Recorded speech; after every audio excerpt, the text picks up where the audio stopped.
শ্রী গুরুভ্যো নমঃ। হরি ওম।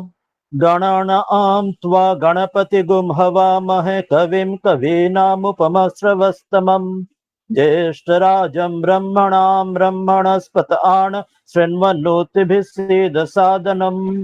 মহাগণপতয়ে নমঃ।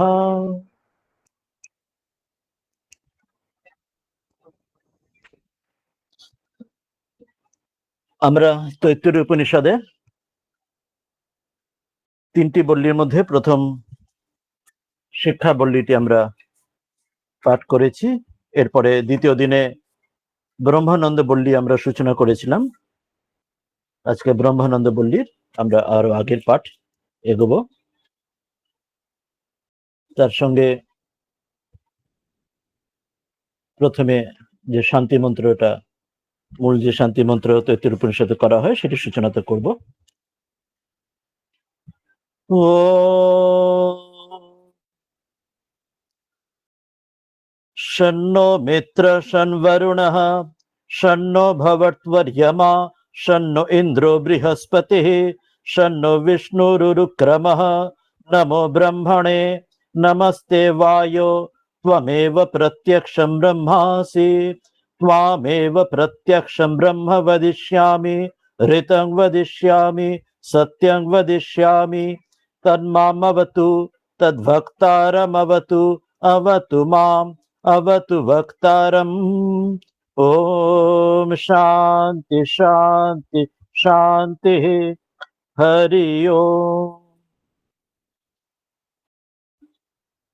এখন এবারে আমরা ব্রহ্মানন্দ বল্লীর সেটা সূচনা করি। সেটির যে নিজস্ব যে শান্তি মন্ত্র আমরা যেটি আগের দিন আলোচনা করেছিলাম, সেইটিতে প্রথমে চলে আসি, তারপরে আমরা আজকের অনুবাদটি পড়ব।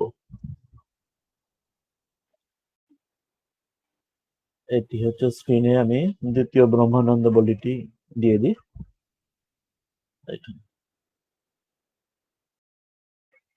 শান্তি মন্ত্রটি আগের দিন আলোচনা হয়েছে, যেটি আমরা বিখ্যাত শান্তি মন্ত্র আমরা জানি, অনেক ক্ষেত্রে আমরা করি পঞ্চ শান্তি মন্ত্রের মধ্যে।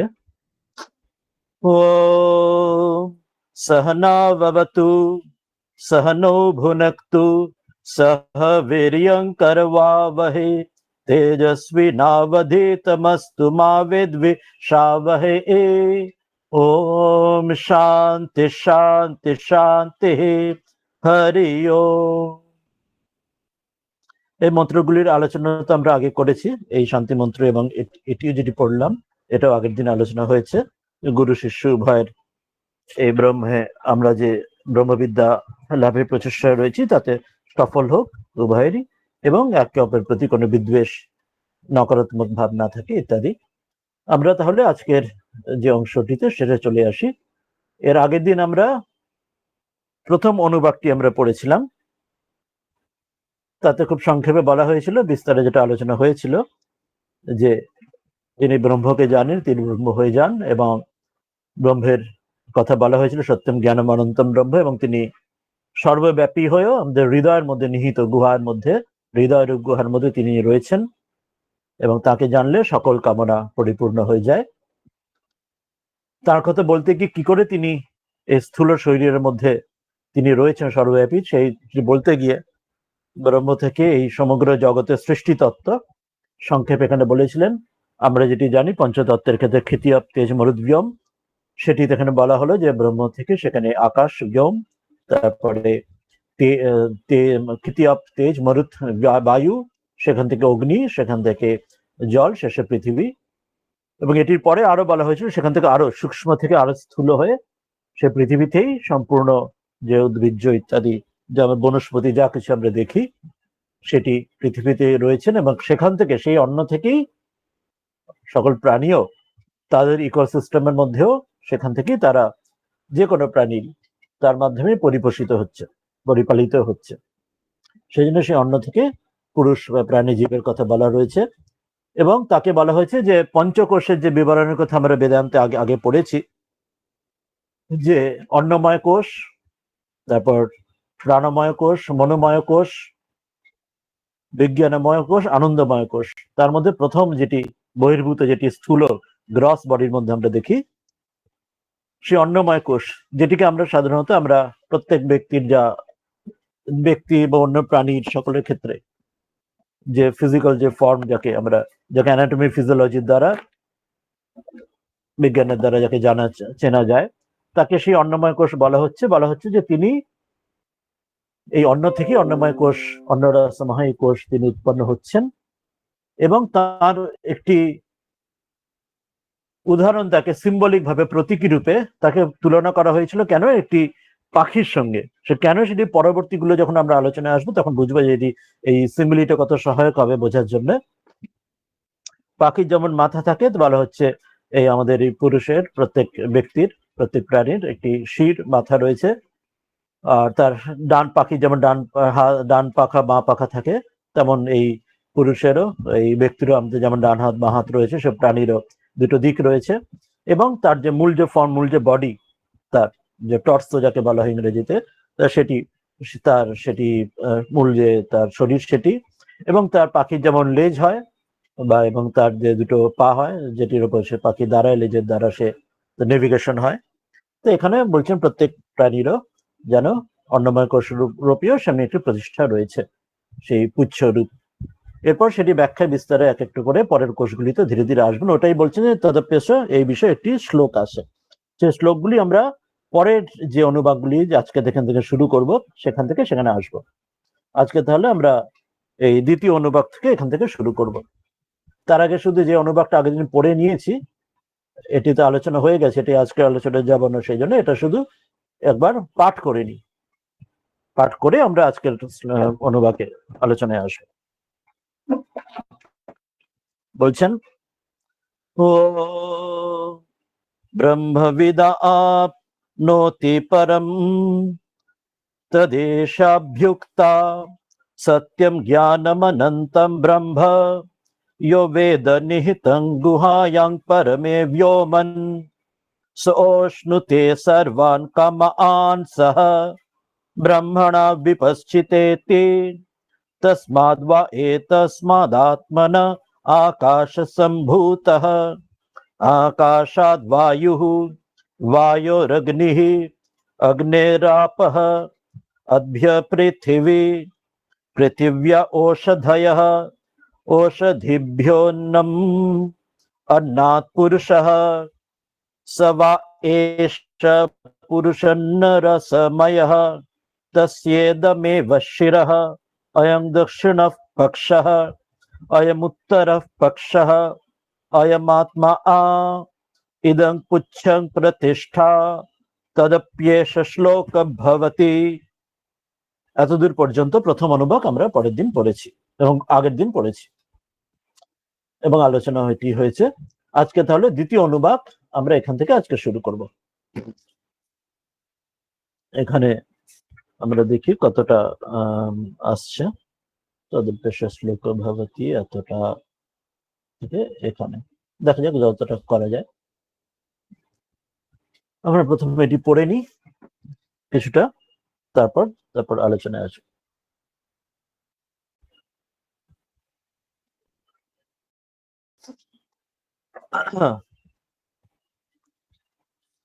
अन्नाद्वै प्रजायन्ते याः काश्च पृथिवीगस्थिताः अथो अन्नेनैव जीवन्ति अथैनदपि यन्त्यन्ततः अन्नगुं हि भूतानां ज्येष्ठम् तस्मात् सर्वौषधमुच्यते सर्वं वै तेन्नमाप्नुवन्ति यन्नं ब्रह्मोपासते अन्नगुं हि भूतानां ज्येष्ठम् तस्मात् सर्वौषधमुच्यते अन्नात् भूतानि जायन्ते जातान्यन्नेन वर्धन्ते अद्यतेति च भूतानि तस्मादन्नं तदुच्यत इति। এতটা প্রথমে পড়ে আমরা আলোচনায় এক এক করে আসি।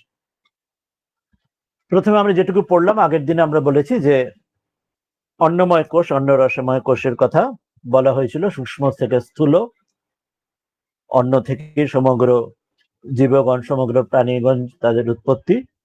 তো সেই অন্নের মহিমা, পৃথিবী থেকে যে অন্ন উৎপন্ন হচ্ছে, যেটিরই পরিণতি এক রূপে প্রত্যেক জীব রয়েছেন সেই ইকোসিস্টেমের মধ্যে, সেটির মহিমা, এবং সেখান থেকে ধীরে ধীরে পরবর্তী যেগুলো কোষ, প্রাণময় মনোময় কোষ, এগুলি দিয়ে এইভাবে তিনি ব্রহ্মলাভের জন্য তিনি স্থূল থেকে সূক্ষ্মে যাচ্ছেন। সৃষ্টি তত্ত্বে যেটি আগের দিন বলা হয়েছিল, যে ব্রহ্ম থেকে তিনি আকাশ, তিনি বায়ু ইত্যাদি হয়ে তিনি এক এক করে পৃথিবী মোট স্থূলতে আসছেন। তা আমরা যদি ওই সূক্ষ্মকে ধরতে পারি না, আগের দিন যে অরুন্ধতী ন্যায়ের কথা বলা হয়েছিল, স্থূল থেকে সূক্ষ্মে যাওয়া, তো সেই জন্য আমরা স্থূল শরীরকে নিয়ে সেখান থেকে ধীরে ধীরে ধীরে তার সূক্ষ্ম, তার থেকে আরো সূক্ষ্ম করে করে তার কাছে সেই ব্রহ্মকে জানার, বোঝার, বোধে বোধ করার চেষ্টা করব। তো এখানে প্রথম যেটি গ্রস বডি, যেটিকে আমরা দেখতে, জানতে, ধরতে ইন্দ্রিয়র দ্বারা আমরা বুঝতে পারি, সেই অন্নময় কোষ থেকে আমরা দেখি। আমরা বেদান্তে যখন পড়েছি তখন দেখেছি যে তিনটি শরীরের কথা বলা হয়: স্থূল শরীর, সূক্ষ্ম শরীর, কারণ শরীর। স্থূল শরীর যেটিকে আমরা গ্রস বডি, যেটাকে আমরা সায়েন্সে, বিজ্ঞানে, অ্যানাটমি, ফিজিওলজিতে দেখি, সেই স্থূল শরীর, এই রক্ত মাংসের আমাদের প্রত্যেকের যে শরীর, একেই বলা হচ্ছে অন্নময় কোষ, অন্ন রসময় কোষ। অর্থাৎ অন্নের দ্বারা আমরা নিজেরাই জানি, আমরা আমরা খাদ্য গ্রহণ করি, যে খাদ্যের দ্বারা এইটি বৃদ্ধি হয়, বর্ধিত হয়। আবার খাদ্য না হলে আমরা শরীর দুর্ভিক্ষের শরীর, একদম ওজন কমে যায়, দুর্বল হয়ে পড়ে ইত্যাদি। তো এটা খুব গ্রস আমাদের প্রত্যেকের উপলব্ধির মধ্যে আছে। তো এটি, আর সবচেয়ে ভিতরের যেটি কারণ শরীর যেটি বলা হয়, সেটিকে বলে, সেগুলি পরে আসবে, সেটাকে বলা হয় আনন্দময় কোষ। আর মাঝখানে যেটি সূক্ষ্ম শরীর বলা হয়, সূক্ষ্ম শরীর হচ্ছে প্রাণময় কোষ, মনোময় কোষ এবং বিজ্ঞানময় কোষ। এটি ধাপে ধাপে পরের কোষ, এক একটা পরের শরীরগুলি এক একটা আসতে শুরু করবেন। প্রথমে গ্রস যেটি এই অন্নময় কোষ থেকে শুরু করছেন, যেটি আগের দিন প্রথমে বললেন, বলছেন যে অন্নাদ বৈ প্রজাহা প্রজায়ন্তে ইয়াহ কাশ্চ পৃথিবীঃ শ্রিতাঃ অথ অন্যেনৈব জীবন্তি অথৈনদপি यन्त्यन्ततः अन्यं हि भूतानां ज्येष्ठं तस्मात् सर्वौषधमुच्यते सर्वं वै ते अन्नमाप्नुवन्ति ये अन्नं ब्रह्मोपासते अन्नं हि भूतानां ज्येष्ठं तस्मात् सर्वौषधमुच्यते अन्नाद् भूतानि जायन्ते जातान्यन्नेन वर्धन्ते अद्यतेति च भूतानि तस्मादन्नं तदुच्यत इति। এতটি আমরা দেখলাম। প্রথমে মূল অর্থগুলো দেখে একটু আমরা এটির বিষয়ে শুনি। কি আসছেন প্রথম থেকে একটি করে শব্দগুলো ভেঙে নিয়ে একদম উপরে বলছেন, পৃথিবীং শ্রিতাহ। পৃথিবীং শ্রিতা অর্থাৎ এই যে পৃথিবী লোক, আমাদের যে প্ল্যানেটে পৃথিবী লোক, চতুর্দশ ভুবন যে বলা হয়, তার মধ্যে ভূর্ভুব স্বা, ঊর্ধ্বে সপ্তলোক, নিচে সপ্তলোক। তো এর মধ্যে আমাদের যে পৃথিবী লোক, যেখানে আমরা রয়েছি প্রাণীরা, তো বলছেন পৃথিবীং শ্রিতাহ অর্থাৎ পৃথিবী লোকের, শ্রিতা অর্থাৎ আশ্রয় নিয়ে যারা রয়েছে, পৃথিবীং শ্রিতা অর্থাৎ পৃথিবী লোকে যারা আশ্রয় যারা রয়েছে, অর্থাৎ আমরা সকল প্রাণী, সকল জীব যারা রয়েছি, মানুষ এবং অপর সকল প্রাণীরাই, তারা ইয়াহা কাহা চ, বলছেন ইয়াহা কাহা চ অর্থাৎ যারা, যে কেউ পৃথিবীকে আশ্রয় নিয়ে পৃথিবীতে আমরা রয়েছি, এই লোকে আমরা বসবাস করছি, তাদের ক্ষেত্রে বলছেন সেই সব প্রজাহা, অর্থাৎ প্রজা অর্থাৎ যে সকল প্রাণী, যে সকল জীব রয়েছেন এখানে, মানুষ এবং অন্যান্য সকল স্পিসিস, তারা সকলেই বলছেন অন্নাৎ, অন্নের থেকেই ওয়াই হি, ভেরিলি নিশ্চিতভাবে, নিশ্চয়, শিওরলি, প্রজায়ন্তে মানে উৎপন্ন হন। তাহলে কি বললেন, যে অন্ন থেকেই উৎপন্ন হচ্ছেন সকল প্রজায়ন্তে, তার উৎপন্ন হচ্ছেন। আমরা যে বললাম পৃথিবী থেকে ঔষধ হয়ে বনস্পতি হয়, সেখান থেকেই সব কিছু আমরা সায়েন্সের, বিজ্ঞানের ক্ষেত্রেও যেমন আমরা আগে জানি, সেই প্রথম যেভাবে প্রাণের, সেখানে গ্রস ভাবে ম্যাটারের দিক থেকে যেমন ভাবে বলা হয়, সেখানে যে প্রথম অ্যামিবা বা উত্তপ্ত অ্যামাইনো অ্যাসিড থেকে যে প্রাণ এলেন, তো তো এখানেও বলছেন যে সেটি যে এই কিংডম, প্ল্যান্ট কিংডম, সেখানে যে পৃথিবীতে যে অন্ন উৎপন্ন হচ্ছেন সেটির দ্বারাই সমগ্র এই কিংডম, প্রথম সমগ্র জীব তার দ্বারাই পরিপালিত হচ্ছে, ডিরেক্টলি আর ইনডিরেক্টলি। আমরা বলেছিলাম যে যারা ভেজিটেরিয়ান প্রাণী হলে তারা ডিরেক্টলি হলো, আর নন ভেজিটেরিয়ান প্রাণী হলেও তারা ইনডিরেক্টলি সেই তাদের ভেজিটেরিয়ান প্রাণীকে খাদ্য হিসেবে নিয়েও ইকোসিস্টেমের মাধ্যমে সম্পূর্ণ সমগ্র জগতই এই সিস্টেমের মধ্যে, একটা সিস্টেম ব্রেক হলে সমগ্র জগতে যে হলচল মেচে যায় যেটা বলা হয়। তো বলছেন যে প্রত্যেকেই যারা পৃথিবীকে কেন্দ্র করে রয়েছে তারা অন্যের দ্বারাই তারা উৎপন্ন হচ্ছে সকল প্রাণী। এরপর বলছেন অথ, অথ অর্থাৎ আর কি বলছেন, অর্থ মানে আরো অ্যাড করছেন, অন্যেন এবা, আর কি বলছেন, অন্যেন এবা, এই অন্যের দ্বারাই, এই পৃথিবী থেকে যে উৎপন্ন অন্যের দ্বারা, ঔষধি বনস্পতির দ্বারাই জীবন্তী, মানে তারা বেঁচে থাকে। অর্থাৎ সৃষ্টি স্থিতি প্রলয়ের কথা তাকে বলছেন যে প্রথমে প্রজায় অন্তে বললেন, প্রথমে উৎপত্তি তাদের, সেখান থেকে এরপরে তাদের স্থিতিও সেখানেই, সেটার দ্বারাই তারা স্থিতি। সেটা যদি না থাকে আমরা জানি, যেমন দুর্ভিক্ষ হলে বা আমরা যদি দুদিন না খাওয়া দাওয়া করি শরীর আস্তে আস্তে শুকিয়ে যাবে, প্রত্যেকের ক্ষেত্রে যে আমরা জানি, এটা একটা অবভিয়াস এটা নিয়ম। এরপর বলছেন জীবন্তী অথ, আরো কি অথ, আর কি হয় বলছে অন্যেন এবা জীবন্তীর প্রতি অন্ততঃ, এরপর অন্ততঃ, এরপর শেষে, অন্ততঃ শেষে কি হয়, এনত অপি, অথ এনত অপি, যে এই এর মধ্যেই, এই অন্যের মধ্যেই যেখান থেকে তাদের উৎপন্ন হচ্ছে প্রাণ কিনে, সেখান থেকে সেখানেই ইয়ন্তি, ইয়ন্তি মানে সেখানে, ইয়ন্তি অন্ততঃ শেষে, অন্ততঃ ইয়ন্তি অর্থাৎ বিলীন হয়ে যায়, নাশ হয়ে যায়, ফুরিয়ে যায় সেখানে। অত্যন্ত একটা খুব সাইন্টিফিক এখানে ট্রুথ বলা হলো। আমরা যদি বিচার করেও দেখি যে শরীর যখন শেষ হয়ে যায়, সেখানে যদি যাদের কবর দেওয়া হোক তো সেখানে সে মাটিতেও ধীরে ধীরে সেখানে বিলীন হয়ে যায়। যদি জলসমাধি দেওয়া, জলের মধ্যে আস্তে আস্তে শরীরের পার্টস গুলি সবকিছু সেখানে পচে সেখানে ডিকম্পোজে ফুরিয়ে যায়।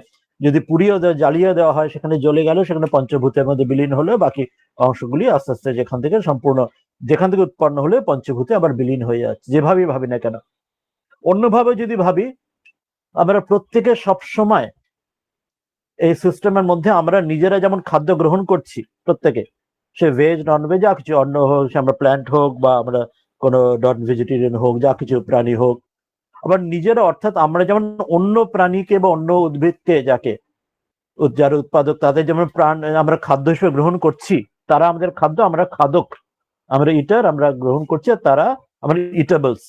উল্টো দিকে আমরাও নিজেরাও অন্যের ক্ষেত্রে আমরা ইটাবলস হয়ে যাচ্ছি, কারোর ক্ষেত্রে আমরা খাদ্য হয়ে যাচ্ছি। ঠিক যেমন ইকোসিস্টেমও যেমন হয় যে, যেমন বলা হলো যে ভেজ নন ভেজের ক্ষেত্রে একটা প্রাণী অপর প্রাণীকে গ্রহণ করছে, বা অন্য প্রাণী তৃণভোজী হোক সে তৃণ গ্রহণ করছে, এইভাবে সিস্টেম চলে। আমাদের ক্ষেত্রে যদি আমরা ভাবি সিম্বায়োসিস যেমন বলা হয় বা বায়োলজিতে আসে, আমাদের শরীরের মধ্যে আমরা জানি বায়োলজিতে যে শরীরের মধ্যে আমাদের বিভিন্ন রকম ব্যাকটেরিয়া ইত্যাদি থাকে। তো আমাদের কিছু আমাদের হেল্পফুল থাকে, কিছু হার্মফুল থাকে। হেল্পফুল ব্যাকটেরিয়া আমাদের শরীরের মধ্যে থেকে আমাদের যে পুরো সিস্টেমটা, সে নিজেও আমাদের জীবন ধারণ করছে আমাদের সাহায্যে, আর সেও আমাদের সাহায্য করছে আমাদের সিস্টেমকে সহায়ক ঠিকঠাক রাখতে। সম্পূর্ণ যদি আমার ব্যাকটেরিয়া স্টেরাইল হয়ে যায়, আমাদের কোনো ওষুধপত্রের ক্ষেত্রে উল্টে আমাদের শরীর অসুস্থ হয়ে যায়। অর্থাৎ আমাদের মধ্যে অন্য প্রাণী একই সাথে, মানে তারা আমাদের খাদ্য রূপে গ্রহণ করে তাদের জীবন ধারণ করছে। আবার হার্মফুল ব্যাকটেরিয়া হয়, যেটা আমরা যখন অসুস্থ হয়ে পড়ি, বিভিন্ন আমাদের অসুখ বিসুখ হয় নানা ব্যাকটেরিয়া, ভাইরাস ব্যাকটেরিয়া ইত্যাদির দ্বারা, সেখানে সেগুলো আবার তারা আমাদেরকে খাদ্য হিসেবে গ্রহণ করে সেটা আমাদের একদম নিশ্চিহ্ন করার চেষ্টা করছে। আমরা তখন চিকিৎসা করি, ওষুধ করে আমাদের সেখান থেকে আমরা বেঁচে আবার সুস্থ হওয়ার চেষ্টা করি। তো এই জন্য অলওয়েজ পুরো সিস্টেমের মধ্যে, সমগ্র জগতের মধ্যে আমাদের ওতপ্রোত ভাবে এক প্রাণ অপর প্রাণের সঙ্গে কেউ কখনো খাদ্য, কখনো খাদক। আমরা ভাবি যে আমরাই শুধুমাত্র খাদক, আমরা সবাইকে খাদ্য গ্রহণ করছি, তা নয়। আমরা অপরের জন্য কখনো আমরা খাদ্য হচ্ছি সবসময়। অপরকেও আমাদের খাদ্য, আমরা যেমন অন্যকে খাদ্য হিসেবে গ্রহণ করি, আমরা এই মুহূর্তে আমরা অপরের খাদ্য হিসেবেও রয়েছি। অন্য যেমন ব্যাকটেরিয়া, ভাইরাস ইত্যাদি ইত্যাদি ক্ষেত্র। আবার শরীর যখন আমরা শেষ হয়ে যাচ্ছে, আমাদের শরীর শেষ হওয়ার পরেও যদি আমাদের শরীর যদি জাস্ট পড়ে থাকে, তাদের শরীরে পোকামাকড় হয়ে যায়, ডিকম্পোজ হয়ে যায়, জলে মাটিতে পড়ে, তখনও আমাদের শরীর অন্নভূতের এই অন্নময় কোষ যে শরীরটা, সেটাও খাদ্য হয়ে যায়। তখন সেখানে অন্যান্য ওই শকুনি তাদের খেতে পারে, বা অন্যান্য পোকামাকড় সেখানে তার মধ্যে বাসা করতে পারে, নানা রকম আমরা যাইনি, নানা রকম মাছি ইত্যাদি নানা রকম তারা হয়, তারাও সেটার দ্বারা তারা আমাদের শরীরটা তাদের খাদ্যবস্তু, আমাদের শরীর যাওয়ার পরেও, মানে আমরা আমাদের যখন মৃত্যুর পরেও আমাদের শরীরটা কারোর খাদ্য হয়ে যাচ্ছে। অর্থাৎ এই সিস্টেমটা সবসময় রয়েছে যে আমরা এই সিস্টেমের মধ্যে, আমরা এই অন্নের থেকে আমরা উৎপন্ন হচ্ছি, অন্নের দ্বারা আমরা জীবিত থাকছি, এবং শেষে আমরা অন্নে বিলীন হয়ে যাচ্ছি। আমরা খাদক হিসেবে থাকছি, আমরা খাদ্য হিসেবে থাকছি, সবসময় এটা চলছে। একই সময় আমরা অলওয়েজ কারোর খাদ্য, কারোর খাদক, অলওয়েজ এটি চলছে। এবার শরীরের মধ্যে আমরা জানি যে আমাদের শরীরের নানা কোষগুলো আমাদের শরীর থেকে বিভিন্ন সময় খসে যে বেরিয়ে, যেমন আমরা নখ বা চুল কাটি, সেরকম ভাবে শরীর থেকে কত কোষ আমাদের ঝরে পড়ছে। যেমন আমরা জানি আমাদের আরবিসি গুলো 120 দিনে সেগুলি মরে যায়। শরীর থেকে কত আমাদের সেলস কতগুলো আমাদের খসে যাচ্ছে, সেখান থেকে নতুন আবার সেলস তৈরি হচ্ছে নানা জায়গাতে। সেখানে এই সাইকেলটা সবসময় চলছে। তো এই জন্য এখানে সেটা বলে দিচ্ছেন, এখানে এখানে বেদ শ্রুতি বলে দিচ্ছেন যে সে অন্ন থেকেই আমরা উৎপন্ন, অন্যতেই আমরা স্থিতি, অন্যতেই আমাদের শেষও সেখানে, আমরা সেখানে অন্নময় সেখানে বিলীন হচ্ছে। এটা কত হাজার হাজার হাজার বছর আগে। সেখানে আজকের দিনে কোনো ফিজিক্যাল এক্সপেরিমেন্ট বা ল্যাবরেটরি ছাড়াই তারা শুধু এটা বিচার এবং তত্ত্ব এবং তাদের উপলব্ধির দ্বারা এই সিদ্ধান্ত এবং সত্য সিদ্ধান্তে তারা উপনীত হয়েছিলেন। অদ্ভুত ভাবার কথা এটি। এরপর বলছেন যে অন্নম, এই অন্ন বলছেন হি, এটাই ভেরিলি নিশ্চিত ভাবে ভূতানাম, সকল ভূতগণের মধ্যে, মানে সকল জীবগণের মধ্যে, সকল প্রাণীগণের মধ্যে এই অন্নই হলো জ্যেষ্ঠম। ওই জন্য অন্নই শ্রেষ্ঠ। সেটা আমরা নিজেদের অহংকার করি যে আমরা পৃথিবী, আমরা মানুষ, আমরা কত আমরা শ্রেষ্ঠ ভাবি, কিন্তু আসলে বলছে না, কার অহংকার করছে যে তোমার এটাও তো মরলে তো ওই কয়েক শেষ ছাই বই কিছু নয়। সেটাও এই জগতের মধ্যে, যেমন ইকোলজি সিস্টেমে সকল প্রাণীরা যেমন এইভাবে তাদের চক্রাকারে চলছে, তুমিও এই চক্রের মধ্যেই একটি কখনো খাদ্য রূপে তুমিও রয়েছে। বাস্তবিক সেই অন্নই, যে পৃথিবী যেটি বলা হলো পঞ্চ ওই তত্ত্বে যে খিতি অপ্তেজ মরুদ্যম, সে পৃথিবী থেকে যে অন্ন বনস্পতি ঔষধি থেকে, সেখান থেকে সকল প্রাণী যেমন তাদের দ্বারা জীবন ধারণ হচ্ছে, তুমিও তাদেরই ওপরে তুমি ডিপেন্ডেন্ট। মানুষেরও কোনো অহংকার করার কোনো জায়গা নেই। আমরাও অন্য সকল প্রাণীর মতোই আমরা কিন্তু আলটিমেটলি সেখানে অন্যের উপরে আমরা ডিপেন্ডেন্ট থাকছি। সেই জন্যই সকল প্রাণী, সকল ভূতগণের মধ্যেই অন্যই হলেন তিনি শ্রেষ্ঠ, তিনি জ্যেষ্ঠ বলা হচ্ছে, ওই জন্য তিনি শ্রেষ্ঠ। তসমাৎ, সেই জন্য কি না বলছেন, সর্বৌষধম, যে সকল ঔষধ রূপ, সর্বৌষধম, যে তিনি সকলের ঔষধ রূপ।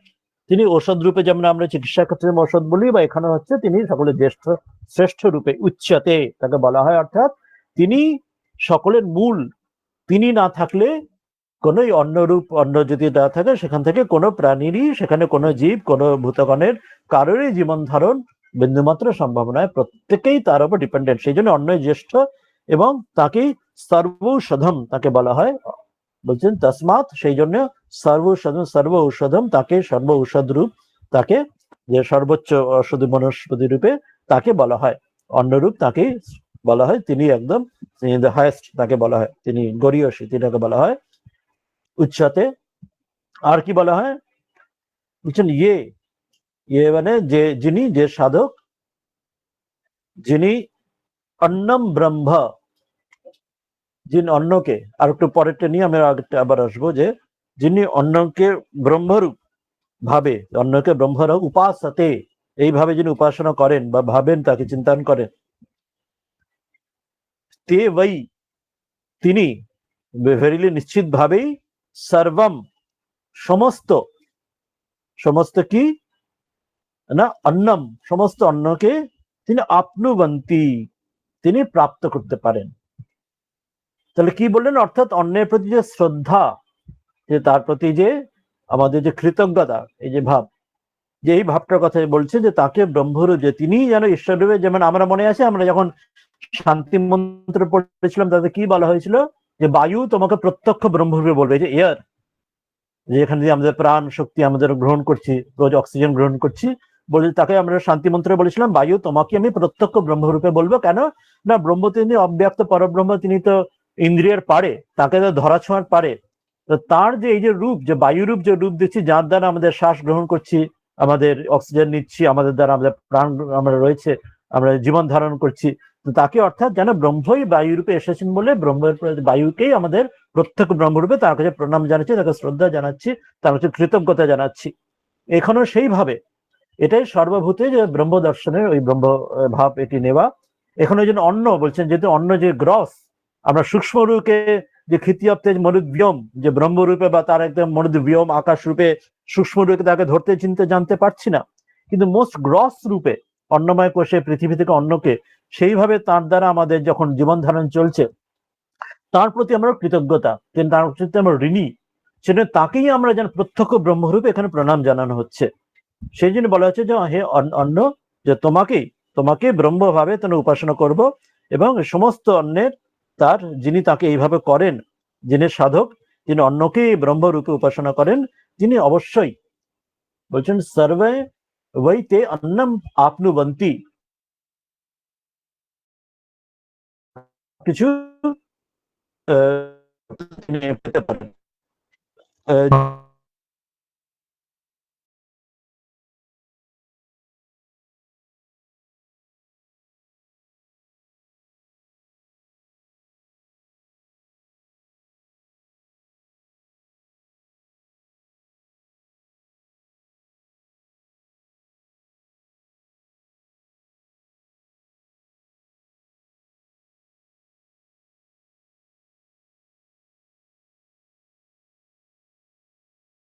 এসেছে, এখনো আসেনি বলে।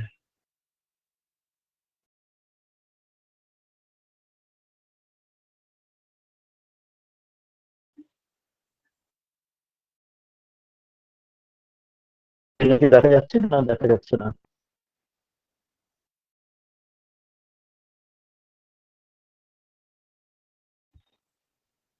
হ্যাঁ, এবার দিয়েছি, আশা করি স্ক্রিনটা দেখা যাচ্ছে, দেখুন।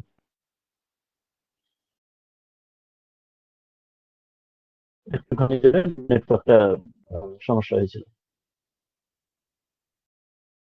ঠিক আছে, আমরা কোনখানটা ছিলাম? আমরা আমরা বলছিলাম এখন শুনতে পাচ্ছেন তো এবারে? হ্যালো? হ্যাঁ, শুনতে পাওয়া যাচ্ছে। হ্যাঁ হ্যাঁ, ঠিক আছে। আমরা তো কোনখানটা নেটওয়ার্ক চলে গিয়েছিলাম, আমরা এখানটা বলেছিলাম অন্নং হি ভূতানাম জ্যেষ্ঠম, এই জায়গাটা ছিলাম। হ্যাঁ, তা বলছেন যে আমরা বললেন সকল ভূতগণের মধ্যে সেই জন্য অন্নই তিনি শ্রেষ্ঠ, তাকে বলা হলো। এবং তারপর বলা হলো তসমাৎ, সেই জন্যে অন্নকে তাকে কি বলা হলো, যে সর্বৌষধম উচ্চতে, সেই জন্য অন্নকে তাকে সর্বৌষধম, সকল সর্বৌষধি রূপে তাকে মান্যতা দেওয়া হচ্ছে। এবার বলছেন যে সর্বম বৈ তে অন্নম আপনুবন্তি, সে সাধক তিনি সমস্ত অন্নকে তিনি প্রাপ্ত করে নেন, প্রাপ্ত করতে পারেন। কে তিনি? যিনি ইয়ে অন্নম ব্রহ্মম উপাসতে, যে সাধক যিনি অন্নকে ব্রহ্মরূপে উপাসনা করেন। যেটা আমরা উদাহরণ দিলাম যে আগের দিন ওই যেটা শান্তি মন্ত্রের সময় যেটা পড়েছিলাম, যে এই বায়ুকে প্রত্যক্ষ ব্রহ্ম বলবো, এটা আমাদের মনে আছে, আমরা অনেকবারই সংগ্রাম মিত্র শান্তি মন্ত্রের সময় পড়েছিলাম যে বায়ুকে প্রত্যক্ষ ব্রহ্ম বলবো, তোমাকে তোমায় প্রত্যক্ষ ব্রহ্ম নমস্তে বায়ু ইত্যাদি বলেছিলাম। অর্থাৎ বায়ু যেহেতু গ্রস, যেহেতু আমরা পরব্রহ্ম যিনি তিনি ইন্দ্রের অতি, তাকে আমরা ধরাছোঁয়ার বাইরে, কিন্তু বায়ুকে আমরা প্রত্যক্ষ দেখতে আমরা বুঝতে পারি এবং বায়ুর দ্বারা প্রাণ ধারণ করি, সে শ্বাস প্রশ্বাস গ্রহণ করি, তার সাহায্যে আমরা জীবন ধারণ করছি, তাকেই প্রত্যক্ষ ব্রহ্মরূপে তাকে আমরা এটা প্রতীক উপাসনা যেমন করি, যেমন আমরা কোনো মূর্তির মধ্যে ছবির মধ্যে আমরা যেমন ভগবানের আমরা উপাসনা করি পূজাতে, তো সেইভাবেই, বা শিবলিঙ্গের মধ্যে শালগ্রাম শিলার মধ্যে যেমন করি, তো সেইভাবে বায়ুকে বলা হয়েছিল, এখানেও সেইভাবে অন্নকেই বলা হচ্ছে, যেন তোমাকে এই প্রকৃতির মধ্যে অন্নকেই তোমাকে আমি ব্রহ্মভাবে তোমাকে চিনবো, জানবো, তোমাকে আমি প্রার্থনা করব, তোমাকে আমি সেইভাবে সে শ্রদ্ধার সঙ্গে তোমাকে গ্রহণ করবো, তোমাকেই প্রত্যক্ষ ব্রহ্মরূপে জানবো। এটার একটা খুব গ্রস আমরা এক্সাম্পল দিয়েছিলাম যে কিভাবে এখানে শ্রুতিতে সকল কিছুর মধ্যে ব্রহ্মভাব নিচ্ছেন, যেটা আগের দিন আমরা যখন শিক্ষাবল্লীর সংক্ষেপে নিয়েছিলাম, তাতে বলা হয়েছিল যে মানে একটা বেশ মজা লাগার মতো উদাহরণ যদি আমরা বলেছিলাম, যে সাপোজ আমরা এই যে ইন্টারনেটে আমরা যে পড়াশোনা করছি, যেটা নেটওয়ার্কের জন্য অসুবিধা হচ্ছে মাঝে মাঝে, তা কিন্তু নেটওয়ার্ক ঠিক থাকলে নেটওয়ার্কের সাহায্যে আমরা এই পড়াশোনা হতে পারছে আমাদের, তো নেটওয়ার্ক বা এই যা কিছু সহায়তার সাহায্যে। তো অর্থাৎ এখানে জানো যেমন বায়ুকে প্রত্যক্ষ ব্রহ্মরূপে প্রার্থনা করা হলো, যেমন এখানে অন্নকে প্রত্যক্ষ ব্রহ্মরূপে প্রার্থনা করলো। অর্থাৎ এটা করোলারি সিমিলেশন দেখলে যেন আমরা ইন্টারনেটকে, নেটওয়ার্ককে, তাকেই যেন প্রত্যক্ষ ব্রহ্মরূপে আমরা যেন তাকে প্রণাম জানছি, তাকে তারপরে গ্র্যাটিটিউড ব্যক্ত করছি। মানে এটা বুঝলে আমরা খুব গ্রস ভাবে আমরা মানে বুঝতে পারবো কিভাবে সেখানে অতীতে শ্রুতিতে এইভাবে নেওয়া হচ্ছে। অর্থাৎ জগতের সব ক্ষেত্রে, যেটা শ্রীমা বলতেন না যে ঝাঁটাটাকেও সম্মান করতে হয়, যে ঝাঁটাটা তথাকথিত তুচ্ছ ছোট কাজ হয়, কিন্তু তাকেও কোনো অসম্মান করতে নেই, তাকেও তার নিজস্ব জায়গাটি দিতে হয়। তো এখানেও যে যার স্থান, বায়ুকে বায়ুর যেখানে, অন্যকে অন্যকে, সেখানেও তাকে তাকে শ্রদ্ধার সম্মান, তাকে এই গ্রেট একটা তার প্রতি এই একটা এমপ্যাথি এবং তার প্রতি শ্রদ্ধা, এই ভালোবাসা, এই তার যে স্থান, সেখানে কাউকে ছোট করা হচ্ছে না, জগতের সকলকে সেই ওই বোধে দেয়া হচ্ছে। অদ্ভুত, মানে এটাতে আমাদের দৃষ্টি, জগতের দৃষ্টিভঙ্গি আমাদের পাল্টে যাবে যদি এই বোধে আমরা সর্বসময় আমরা রাখার চেষ্টা করি আমাদের জীবনের সর্বক্ষেত্রে, সর্বকাজে। তো এটি বলা হলো। এরপর কি বলছেন, যিনি ব্রহ্মকে এইভাবে উপাসনা করেন অন্যরূপে, তিনি সবকিছু, তিনি গ্রহণ, সব অন্নকে প্রাপ্ত হন। এরপর বলছে অন্ন হি ভূতানাম জ্যেষ্ঠম, কেন না হি, না কেন নি অন্নম, তিনি ভূতগণের মধ্যে জ্যেষ্ঠম, সেটা আবার বলছেন না। আমরা আগে পড়লাম একবার, সেখানে তিনি বললেন যে অন্নম হি ভূতানাম জ্যেষ্ঠম, এখন আমাদের বাট বারবার মনে করিয়ে দিচ্ছেন আমাদের, যেন তিনি গ্রসলি আমাদেরকে মনে করিয়ে দিচ্ছেন যাতে আমরা সেটা ভুলে না যাই, যে অন্য তিনি ভূতগণের মধ্যে তিনি কিন্তু জ্যেষ্ঠ। কারণ তিনি না থাকলে কোনো এই জগতের আর কিছু হবে, অন্নময় কোষের কোনো প্রাণীরই জীবন ধারণ হবে না। সেই আবার সেটি আমাদের অন্য হি ভূতানাম জ্যেষ্ঠ মনে করলেন, তিনি শ্রেষ্ঠ। তসমাৎ, সেই জন্যে সর্ব ঔষধম উচ্চতে, আবার সেই কথা মনে করাচ্ছেন, সেই জন্যই অন্নকে সর্ব ঔষধ নামে তাকে বলা হয়। দেখুন কতটা জরুরি, আমাকে আমাদের বারবার দুবার সেটি বলে দিলেন, দুবার শ্রুতি আমাদের দুবার একই কথা, আগেও একবার বললেন, আবার ওই একই কথা আবার মনে করিয়ে দিচ্ছেন, যাতে আমরা কোনোভাবে আমরা যেন আমাদের এফোর্ট স্ল্যাকিং না হয়, আমাদের যেন কোনোভাবে আমরা যেন তাকে তুচ্ছ তাচ্ছিল্য, অবহেলা এইভাবে আমরা নিচু নজর যেন না রাখি, প্রত্যেকে তার নিজ স্থান যেন আমরা দিই। অদ্ভুত, আমরা যে ঋণ যেন স্বীকার করি, এই ভাবটি সাচ এ গ্রেট এখানে একটা ভাব। তো এরপর বলছেন যে আবার ওই আরেকটা কথা যেটা আবার বলেছেন, সেটা আবার বলছেন, অন্নাদ ভূতানি জায়ন্তে, বলছেন অন্ন থেকেই সমগ্র প্রাণী উৎপন্ন হয়। আগেও সেটা বলেছিলেন প্রথমে শুরুতে, যে অন্নাদ বৈ প্রজায়ন্তে। তো এখানে আবার সেটি মনে করে দিলেন, অন্ন থেকেই সকলে উৎপন্ন হয় বলে, অর্থাৎ জানেন যেখান থেকে উৎপন্ন হয় মানে তিনি আমাদের যেন মাতা হলেন। মানে অন্যভাবে আমরা যদি ওই আমরা ভাবে নিই, যে আমাদের মাতার প্রতি যেমন সন্তানের, যেমন যেন আগে আমরা পড়েছি মাতৃদেব ভব পিতৃদেব ভব, মাতার প্রতি সন্তানের যে ঋণ, সেই ঋণ যেন স্বীকার করার, ঋণ কখনোই শোধ হয় না। তো এখানেও বলা হচ্ছে যেন অন্য আমাদের যেন তার থেকে আমরা উৎপন্ন হচ্ছি, তিনি আমাদের মাতা, সেটি যেন মনে করছি যেন তিনি শ্রেষ্ঠ, শ্রেষ্ঠ বলে সেখান থেকেই যে তিনি উচ্চতে, তিনি সকলের আমাদের সে শ্রেষ্ঠ, তার প্রতি আমাদের যেন অলওয়েজ এই গ্র্যাটিটিউড, সেই ভাব আমাদের থাকে, এটি মনে করাচ্ছেন। এরপর বলছেন তিনি জাতানি অন্যেন বর্ধন্তে, এবং অন্য থেকে উৎপন্ন হয়ে অন্যেনই বর্ধন্তে, অর্থাৎ প্রথমে বললেন যে অন্য থেকে উৎপন্ন হচ্ছেন, এরপর বলছে অন্যের দ্বারাই আমরা বর্ধিত হচ্ছি, মানে উৎপন্ন হওয়ার পরে যে আর তার দরকার নেই তা নয়, উৎপন্নের সঙ্গে সৃষ্টির সময় তাকে দরকার, তার থেকে আমাদের উৎপন্ন হচ্ছে আমাদের, এবার তারপরে আমাদের যে বর্ধিত হচ্ছে, আমাদের প্রতিদিন খাওয়া দাওয়া না করেও সেটির মাধ্যমেই আমরা শরীর ধারণ হচ্ছে প্রতিদিনের, সব প্রাণীদের তার দ্বারাই আমরা বর্ধিত হচ্ছি। অর্থাৎ কোনোভাবেই তাকে যেন আমরা ফেলার বা তাকে অস্বীকার করার জায়গা নেই। উৎপন্ন হয়ে আর যে তার প্রয়োজন নেই তা নয়, তাদের উৎপন্ন হলো তার থেকেই আবার বর্ধিত হচ্ছি।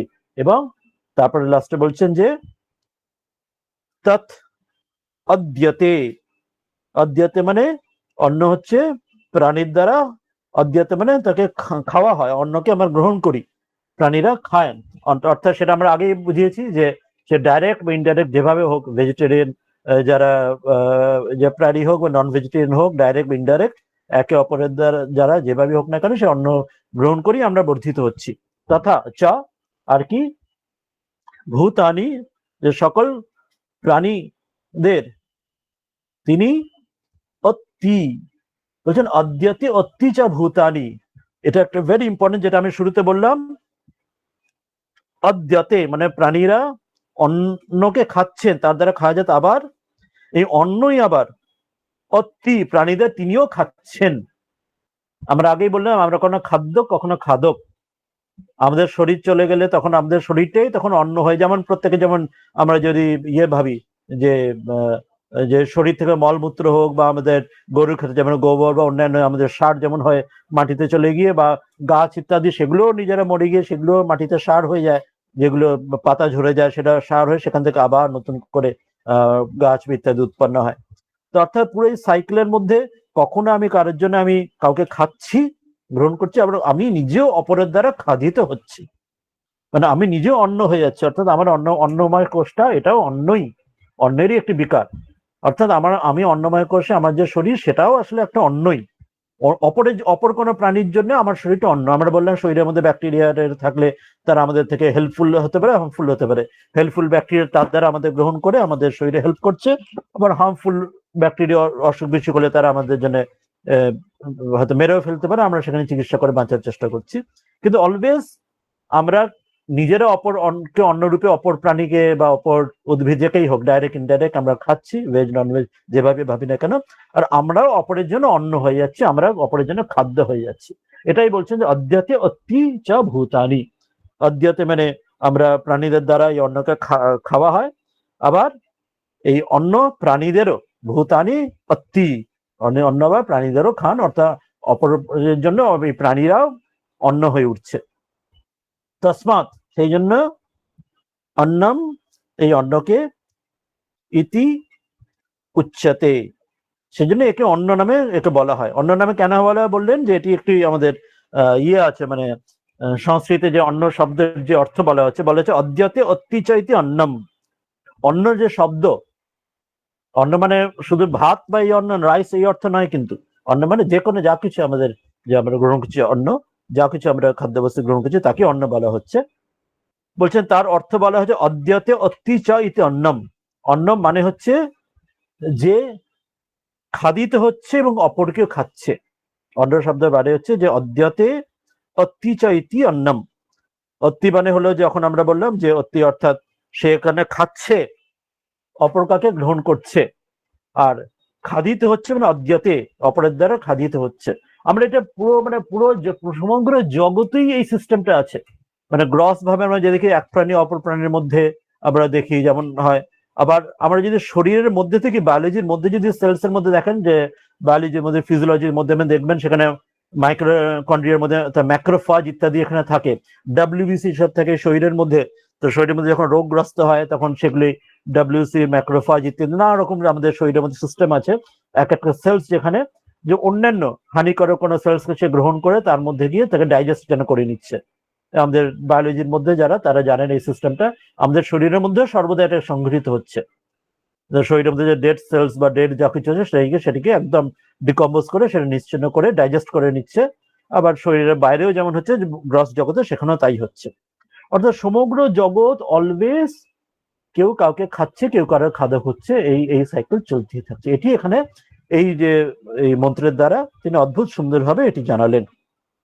এরপর এই অনুবাদটা আরো একটু বলবেন, আর একটু বলে সেটি আরো এগোবেন। এই অনুবাদটা একটুখানি আছে, সেটা আমরা আর করিনি। বলছেন যে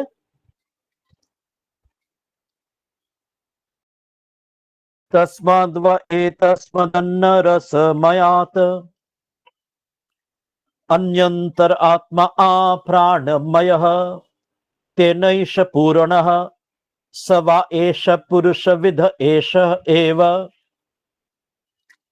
तस्य पुरुषविदताम् अन्वयं पुरुषविदः तस्य प्राण एव शिरः व्यान दक्षिणः पक्षः अपान उत्तरः पक्षः आकाश आत्मा पृथिवी पुच्छं प्रतिष्ठा तदप्येष श्लोक भवति। বলছেন তসমাৎ ওয়া এতস্মাদন্ন রসময়াদন্যন্তর আত্মা প্রাণময়ঃ।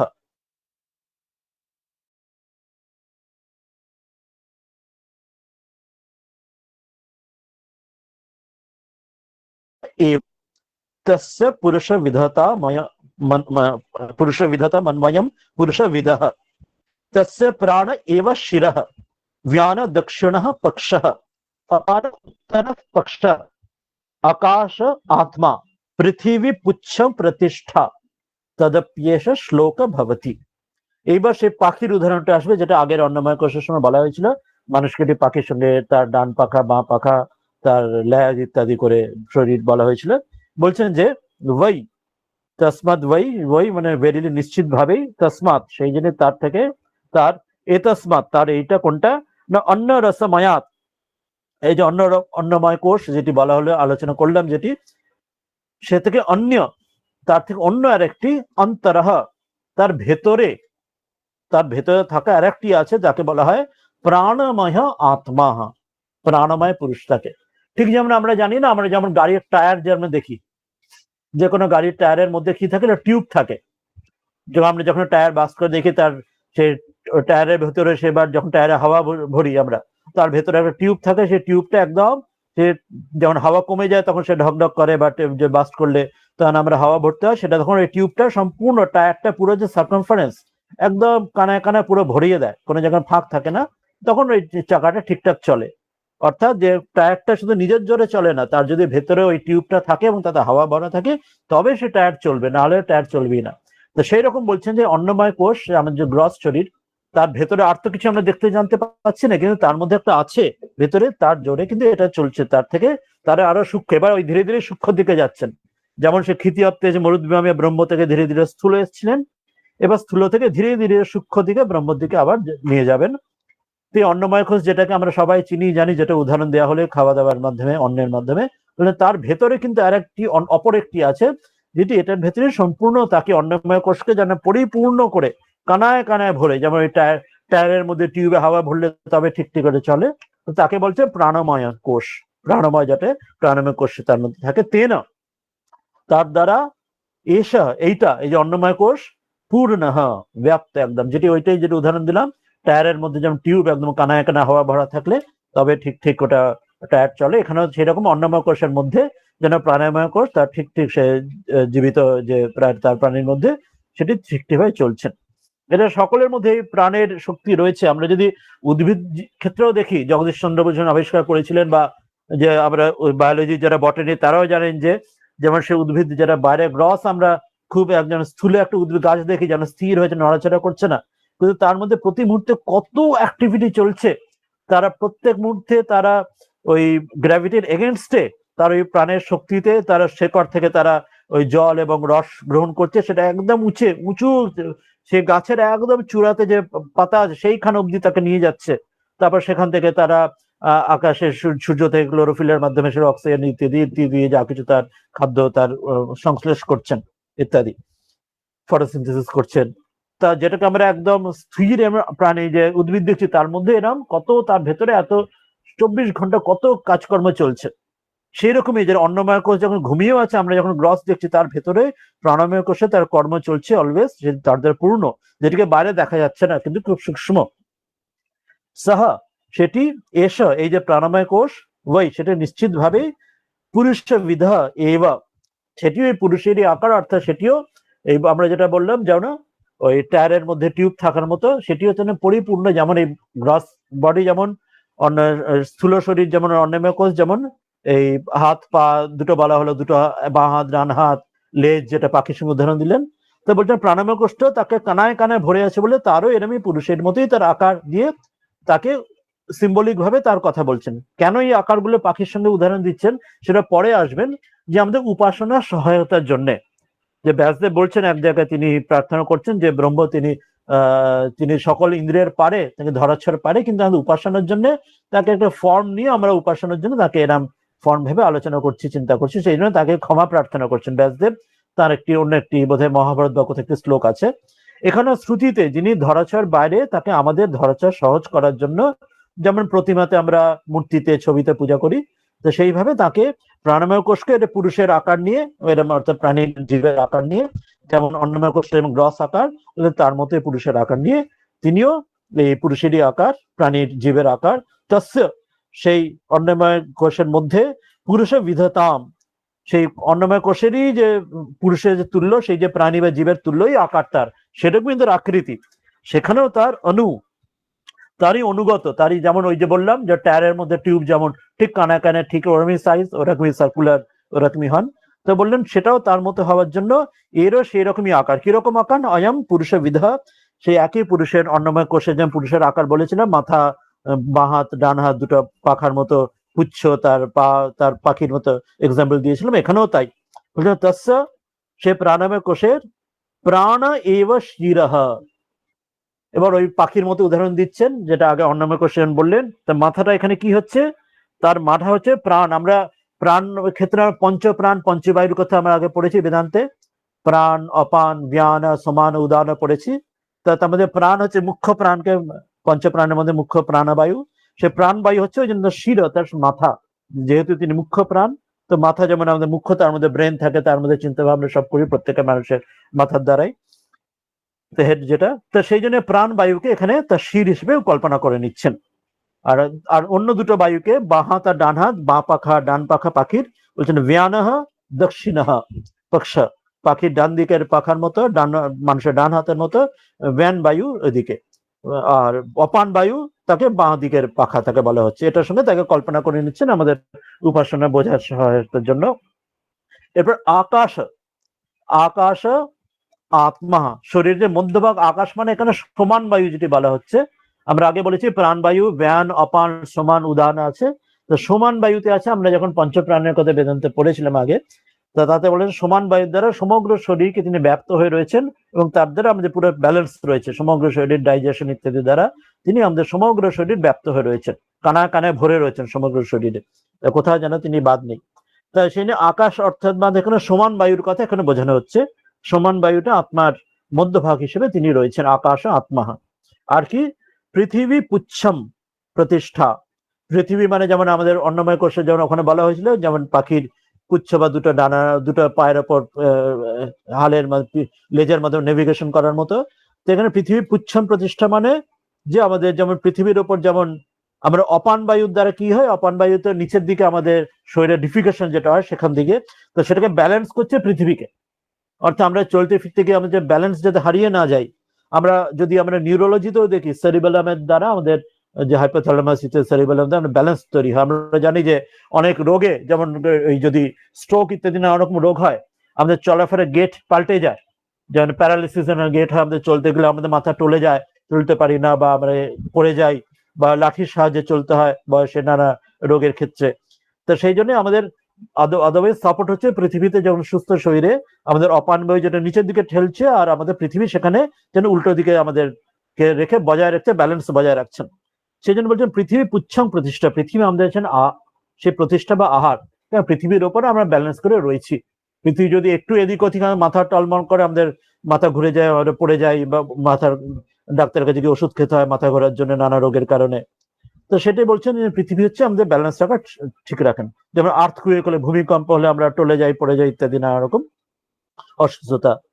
তো সেই জন্য বলছেন পৃথিবী আমাদের পুচ্ছম প্রতিষ্ঠা, আমাদের প্রাণবায়ুর মাধ্যমে অপানকে তিনি ব্যালেন্স করে দিচ্ছেন।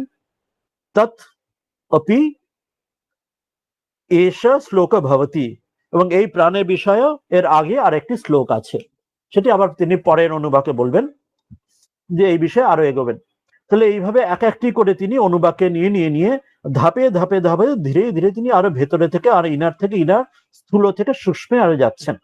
আগের দিন আমরা অন্নময় কোষের সূচনা পড়েছিলাম, আজকের দিন আমরা অন্নময় কোষের যে উদাহরণ যেটা ইকোসিস্টেমে দেখলাম, অন্ন থেকেই উৎপন্ন, অন্ন থেকেই আমাদের স্থিতি, অন্ন থেকেই আমাদের লয়। কারোর জন্য আমরা খাদ্য, কারোর জন্য আমরা খাদক। সেই জন্য অন্নই শ্রেষ্ঠ, এবং অন্নকে ব্রহ্ম বলে যেন আমরা তাকে উপাসনা করি। যেমন আমরা বললাম, উদাহরণ দিলাম যে আমরা ইন্টারনেট নেটওয়ার্কে যেমন আমরা জানি তার সহায়তায় আমরা এই পড়াশোনা করতে পারছি, যেন ইন্টারনেট নেটওয়ার্ককে যেন গ্রস থেকে যেন আমরা প্রার্থনা করছি, তুমি আমাদের ঈশ্বর ব্রহ্ম হয়ে আমাকে, তিনি তোমার কৃপাতে আমার যেন চলছে, তুমি আমার কাছে প্রত্যক্ষ ব্রহ্ম। সেরকম এখানে অন্যকে যেন প্রত্যক্ষ ব্রহ্ম বলা হচ্ছে, তাকে প্রার্থনা করা হচ্ছে, অর্থাৎ সর্বভূতি ঈশ্বর দর্শন এই ভাবটি নেওয়া হচ্ছে। এটা অন্নময় কোষ বললেন। এরপরে তিনি প্রাণময় কোষের সূচনা করলেন, যে অন্নময় কোষের মধ্যেই সেরকমই আকৃতি, টায়ারের মধ্যে টিউবের মতো রয়েছেন, তার মধ্যে তার ওই প্রাণময়, তার প্রাণ, মুখ্য প্রাণ, তার মাথা, তার দুই ডানা একই রকম ব্যান এবং আর কি বলা হলো, ব্যান এবং অপান, দুটি মা এবং ডান বলা হলো, তার শরীরটা বলা হলো তার সমান বায়ু, এবং তার পৃথিবীর ওপর তিনি ব্যালেন্স স্থান রয়েছে বলে সে প্রাণবায়ুর ঠিকঠাকভাবে রয়েছেন বলে তার প্রতিষ্ঠা বলা হলো। এই বিষয়ে আগের শ্লোকে মানে আগের অনুবাক, এরপর তৃতীয় অনুবাকে এই বিষয়ে তিনি আরো বিস্তারে আসবেন। এরপর ধীরে ধীরে আরেকটু এগোবেন, মনোময় কোষে এগোবেন, এরপরে বিজ্ঞানময়, আর শেষে আনন্দময়। এইভাবে তিনি গ্রস আমাদের শরীর, যাকে আমরা শরীরকে, এই আমাদের শরীরকে, দেহকে আমরা আত্মা বলে জানি, সেখান থেকে এগিয়ে এগিয়ে ভেতর অরুন্ধতী ন্যায়ের মতো এগিয়ে এগিয়ে ভেতরে ভেতরে মূল যে ব্রহ্ম, পরব্রহ্ম, সেখানে নিয়ে যাচ্ছেন এক একটি করে স্টেপ বাই স্টেপ। আজকে তাহলে আমরা এতটুকু পড়লাম, আর 5 মিনিট অল্প আছে। যদি কোনো আলোচনা করার থাকে বা কারোর একটা দুটো প্রশ্ন যদি কিছু বলার থাকে, আমরা সেটা শুনে নিতে পারি। 5 মিনিট আমাদের সময়। হ্যাঁ, বলুন মহারাজ। প্রণাম নেবেন মহারাজ। এই একটা আমি এতে শুনেছিলাম, মানে স্বামী সিদ্ধেশানন্দজি মহারাজ, ওই কথামৃত ভবনের যিনি হ্যাঁ মন্ত্রী মহারাজ, ওনার একটা ভিডিওতে আমি শুনেছিলাম, উনি এক্সপ্লেন করছিলেন এই প্রাণের এটা, যে অন্নময় যখন আমাদের প্রাণটা বেরিয়ে যায়, তারপরে প্রাণটা কোনো একটা এর মধ্যে, খাদ্যের মধ্যে, মানে শস্যের মধ্যে ঢুকে যায়। এটা কি মানে ওটা উনি ওনার মতন করে এক্সপ্লেন করেছিলেন। তারপর সেটা যে ঘোড়া খেলো, ঘোড়ার সেই খাদ্যটা, সেইটা শস্যটা যখন ঘোড়া খাচ্ছে, তো ঘোড়ার যে ওইটার থেকেই যে ঘোড়া পুষ্ট হচ্ছে, বা তার যে অফস্প্রিং হচ্ছে, সব ওই ওই ওই যে প্রাণটা গেল, তার ওই প্রাণটাই তখন ওইভাবে বেরোচ্ছে। হ্যাঁ, আর যদি সেটা মানুষ খায়, তখন মানুষের রূপটা নিচ্ছে ওই প্রাণটা। বা পাখি খাচ্ছে, তো পাখির সেই প্রাণটা পাখির মতনই বেরোচ্ছে। তো এটা মানে উনি এক্সপ্লেন করছিলেন যে কত শক্ত মনুষ্য জন্ম পাওয়া, যে প্রাণটা বেরিয়ে গেল মানেই এইবার আমি মানুষ হয়েছি বলেই যে আমি পরের জন্মে আবার মানুষ হতে পারবো, এটা যে কত কঠিন ব্যাপারটা, সেটা বোঝাতে গিয়ে এই কথাটা বলছিলেন। তো এটি আছে উপনিষদে, অন্য উপনিষদে এটি বিস্তারে বলা আছে যে এইভাবে করে যখন শরীর যাওয়ার পরে আমাদের অন্নময় কোষ, যেটি আমাদের গ্রস শরীর, যেটা এটি তো আমাদের পতন হলো, শরীর গেলে সেটিকে আমাদের যাদের যেরকম পুড়িয়ে দেওয়া হলো, কবরে দেওয়া হলো ইত্যাদি, কিন্তু সূক্ষ্ম শরীর সেটিতে আমাদের পরবর্তী জনির দিকে চলে যাচ্ছে। অর্থাৎ সূক্ষ্ম শরীর মানে আমাদের প্রাণময় কোষ, মনোময়, বিজ্ঞানময়, আনন্দময় কোষ, সূক্ষ্ম কারণ শরীর, সেটি পরবর্তী জনিতে আমাদের যেমন প্রেত জনি হয়ে পরবর্তী যে জন্মের দিকে যাবেন, যে শ্রাদ্ধ আদি যেমন যে ক্রিয়াকর্ম অনুযায়ী তার যে সুকৃতি দুষ্কৃতি, যার যা পূর্ব যার জন্মের কর্ম অনুযায়ী সেটা যাচ্ছে। এবং সেখান থেকে বলা হচ্ছে যে যখন তার আবার পরবর্তী তার জন্ম হওয়ার সময় হয়ে আসছে, যখন অ্যাকর্ডিংলি সে তার যে লোকে যাওয়ার, সেটি যাওয়ার থাকছে, সে পিতৃজন দেবজন অনুযায়ী তার যেমন কর্ম অনুযায়ী, সেই কর্মে অনুযায়ী যে লোকে যাওয়ার রয়েছে, এবং যখন তার আবার সেই কর্মের শেষে যখন আবার পৃথিবীর লোকে আবার আসার সময় থাকছে, তখন সে বৃষ্টির সঙ্গে বলা হচ্ছে যেন সে বৃষ্টির সঙ্গে এসে সেখানে সে অন্নের মধ্যে, অর্থাৎ যে শস্য, সে শস্যের মধ্যে সে আসছে, সেই শরীরটি, সূক্ষ্ম শরীরটি, এবং সে শস্য যে গ্রহণ করছেন যে জীব, সে আপনি যেমন বললেন যে প্রাণী গ্রহণ করছেন, সেটি তার কর্ম অনুযায়ী, এটি কর্মের অলঙ্ঘনীয় এমন বিধান রয়েছে যে আমাদের যেমন যেমন কর্ম রয়েছে, আগের আগে যেমন কর্ম, যেমন গীতাতে বলা আছে শেষ সময় যেমন যে চিন্তা হবে, যেরকম কর্মের অলঙ্ঘনীয় নিয়ম আছে, যেরকম আমাদের সুকৃতি দুষ্কৃতি যেমন কর্ম আমাদের আগে আগে রয়েছে, সেই অনুযায়ী, সেই কর্ম অনুযায়ী সেটি সেই জায়গায় সেখানে আসবে। সেখানে ওই জন্য সেখানে অন্য কোনো মনুষ্য জন্ম হতে পারে, তার অন্যান্য অন্য প্রাণী জন্ম, অন্য কোনো নিম্নজনী তারা থাকতে পারে, সেইভাবে আসতে পারে, এবং তার মাধ্যমে সেটি যে তার রানীর স্ত্রীর রজ এবং পুরুষের বীর্যের মাধ্যমে তারপরে সেটি আবার নতুন ভাবে সে আবার স্থূল শরীর, সে গর্ভ উৎপাদন হয়ে সে আবার তার যে জনিতে গেল সেই জনিতে আবার সে জন্মগ্রহণ করছে। তো এই পুরো সাইকেলটা উপনিষদে অন্য স্থানে বলা আছে, এটাই বিস্তারে তাদের দেওয়া আছে। এইভাবেই হয়, সেই জন্য কর্মের জন্য সেটা যেন অত ওই জন্য সহজ নয়, মানে যে হবেই বলে পরেরটা তা নয়, যে আমাদের কর্ম যদি তেমন থাকে সুকৃতি, সেটি না হলে আমাদের কত অন্য পূর্ব কত দুষ্কৃতি কর্ম থাকলে সেটি আমাদের অন্য জনির, মনুষ্যতারও অপর জনের দিকেও সেটি যেতেই পারে। সেই জন্য মনুষ্য জন্ম অতি দুর্লভ। আমার একটা প্রশ্ন আছে। হ্যাঁ বলুন। বলছি যে এই যে 5 রকম কোষ, তো এই কোষের যদি বিজ্ঞানের দিক থেকে দেখি, কোষের গঠন তো সমান, আবার যখন খাবার গ্রহণ করছি সেই খাবার থেকে যে এনার্জি গুলো পাচ্ছি সেটাও সমান। হুম। তাহলে এর যখন মৃত্যুর সময় যখন আসছে তখন কোষের এইটা কোনো একটা উপনিষদের কোনো একটা চ্যাপ্টারে পড়েছি যে এর মানে কার্যটা বিভিন্ন, তো এইটা ডিফারেন্ট হচ্ছে কেন? ডিফারেন্ট কেন হচ্ছে? হুম হুম। ডিফারেন্ট হচ্ছে কেন মানে প্রত্যেকটা কোষে আলাদা কার্য কেন? হ্যাঁ হ্যাঁ হ্যাঁ। সেটা হ্যাঁ, এটা আমাদের শাস্ত্রে দেখবেন শঙ্করাচার্য ভাষ্য সেখানে বলছেন যে আমাদের এই যে ভাগগুলো করা হয়েছে, এই যে 3 রকম শরীর বা 5 রকম কোষের ভাগ করা হয়েছে, পুরো বা সৃষ্টি তত্ত্ব পঞ্চীকরণ যেগুলো বলার ক্ষিতি অপ্তেজ মরুদ্গম সবকিছুর উপনিষদের শ্রুতিতে বলা হচ্ছে আলটিমেটলি মূল উদ্দেশ্য হচ্ছে যে ব্রহ্মকে জানা, ব্রহ্মকে বোধ করা যে আমি যে ব্রহ্ম, আমি যে এগুলি নই, এটি উদ্দেশ্য বোঝানোর জন্য। মূল উদ্দেশ্য কিন্তু এই এই যে ব্যাখ্যাগুলো, এই যে অ্যানালিসিস গুলো কিন্তু মূল উদ্দেশ্য নয়। মূল উদ্দেশ্য হচ্ছে আমাদের ব্রহ্মকে জানার জন্য। অর্থাৎ আলটিমেটলি যখন বলা হচ্ছে যে জীব ব্রহ্মই বা না পারহ, যে আমি ব্রহ্মই, আমি এর শরীর নই, তো সেটি আমাদের যেমন আমরা ঘুমিয়ে আছি, ঘুমের মধ্যে যেমন আমাদের যে ইয়ে হলো, ঘুমের মধ্যে আমরা স্বপ্ন দিলাম বাঘ এলো, বাঘ ইয়ে হলো, আমরা ধরফকে ঘুম থেকে উঠে পড়লাম, অর্থাৎ আমরা সবাই এই স্বপ্নের মধ্যে ঘুমের মধ্যে রয়েছি। সেখান থেকে বাস্তবিক জাগ্রত হওয়া, অর্থাৎ আপনার এই জগতের মায়ারূপ যে আমরা কল্পনার মধ্যে রয়েছি, মিথ্যার মধ্যে রয়েছি, সেখান থেকে নিজের উপলব্ধি করার জন্য সেটা উদ্দেশ্য। সেই জন্য এইগুলো নানা প্যাটার্নে তিনি বোঝাচ্ছেন, মানে এগুলো অ্যাবসলিউট ট্রুথ নয়। এই যে এটা একটা ওয়ে অফ ডিফাইনিং। যেমন বাচ্চাকে, যেমন বাচ্চার শরীর খারাপ হচ্ছে, বাচ্চাকে ওষুধ খাওয়ানোর জন্য মা বলে না যে জ্বর, একটা ভাতটাকে গোলা করে জল, এটা রসগোল্লা খাওয়াচ্ছি, বাচ্চা খেতে চাইছে না, জ্বর হচ্ছে, টাইফয়েড হচ্ছে, এটা রসগোল্লা খাওয়ালাম। বা তাকে ওই যে মাটির যে ইয়ে তৈরি করে দেওয়া হয় ওই খেলনাতে, রথেতে, মেলাতে নানা রকম সাপ বেড়াল, নানা রকমের মিষ্টির মিষ্টি বানানো হয় নানা রকম শেপের চিনি দিয়ে। তো এগুলো যে শেপগুলো তৈরি করে দেওয়া হচ্ছে যে বাচ্চা, অর্থাৎ যাকে অ্যাট্রাক্ট করার জন্য। এখানেও তাই এই যে ডিভিশন গুলো বোঝানো হলো যে 5টি কোষ, 3টে শরীর, সবকিছু পঞ্চীকরণ, সবকিছু উদ্দেশ্য মূল হচ্ছে যে আমরা ব্রহ্মকে জানার জন্য। মানে এগুলো এই যে ভাগগুলো, এই অ্যানালিসিস বা এই যে উপায়গুলো যেগুলো এখানে এক্সপ্লেনেশন গুলো, এগুলো অ্যাবসলিউট নয়, এগুলো শুধু একটা উপায় হচ্ছে এটার পারে যাওয়া যায়, আমাদের ঘুম ভাঙানোর জন্য এটা উপায়। তো সেই জন্য এখানে শুধু দেখাচ্ছেন যে আমাদের এই অন্নময় কোষ, ওই জন্য আমরা নর্মাল যে সায়েন্সে মানে অর্থাৎ অ্যানাটমি ফিজিওলজিতে, সেখানে আমরা অন্নময় কোষটাই শুধু জানি। তার ভেতরে তো আমরা আজকের দিনে সাইকেট্রিতে একটু মন নিয়ে ওরা আলোচনা করবে, কিছুদিন আগে হলে সেটা আমাদের সায়েন্সে ছিল না। প্রাণ নিয়ে আজকের দিনে হলে কিছুটা তারা লাইফ ফোর্সের বা কিছুটা তারা অক্সিজেন, নাইট্রোজেন, কার্বন ডাইঅক্সাইড, তারা কিছুটা আজকের দিনে আলোচনা করবে, এত দূর অব্দি এসছে। তার বেশি কিন্তু আজকের সায়েন্সেও তারা এর অতীতে কিছু নেই।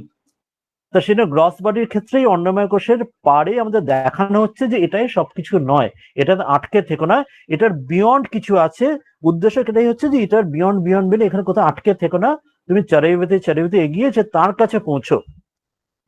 শুধু এখানে গ্রস থেকে ধীরে ধীরে স্যাটেলে নিয়ে যাওয়া হচ্ছে। স্বামীজি একটা উদাহরণ দিচ্ছেন যে একটা কুকুর যেরকম একটা তারা ওই মাংসের হাড়কে যেমন রেলিশ করে খায়, কোনো মানুষ কিন্তু ওইরকম রিলিজ করে খেতে, কারণ মানুষের ইন্দ্রিয়, মানুষের সংস্কৃতি মানে একদম ওইরকম গ্রস ওই রকম শুধু রসনাতে থাকে না। যদি না একটা খুব ব্রুট মানুষ যদি না হয়, মানুষ যদি উচ্চতর হবে, সে আরো কালচার, আরো অতীতে আরো এই অন্নময় থেকে আরো হায়ার চিন্তা হবে সেখানে।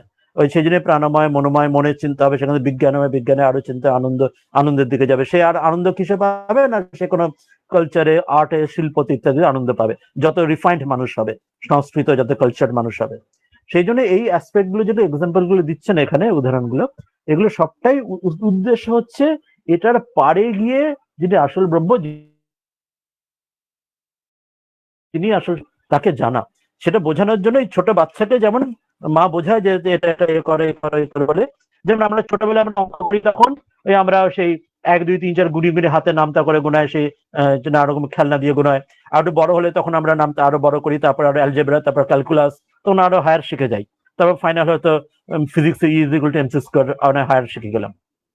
কিন্তু শুরু করছি একদম গ্রস বিষয় নিয়ে।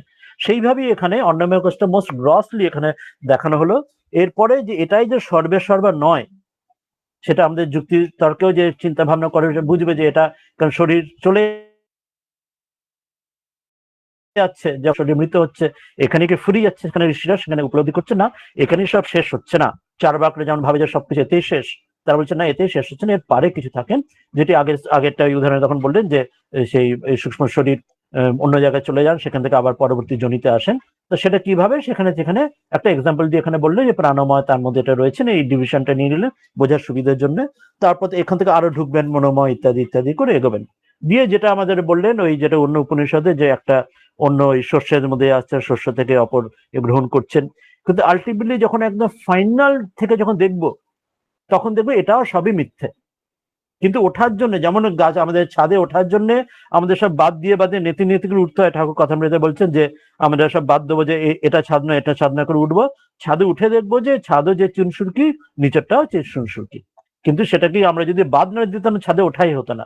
সেই জন্য এই অ্যানালিসিসটা খুব দরকার।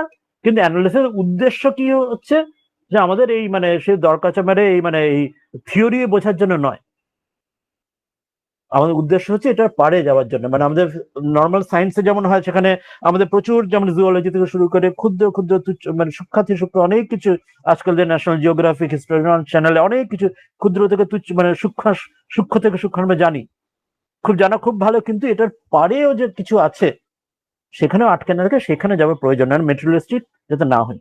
আমাদের সবকিছু উদ্দেশ্য হচ্ছে ওই পৌঁছে মূল্যতে যাওয়া। সেই জন্য ইনি একটা উপনিষদ তার একটা উপায়, এরকম একটা স্ট্রাকচার তৈরি করে দিয়েছেন। কিন্তু স্ট্রাকচারটা অ্যাবসলিউট নয়।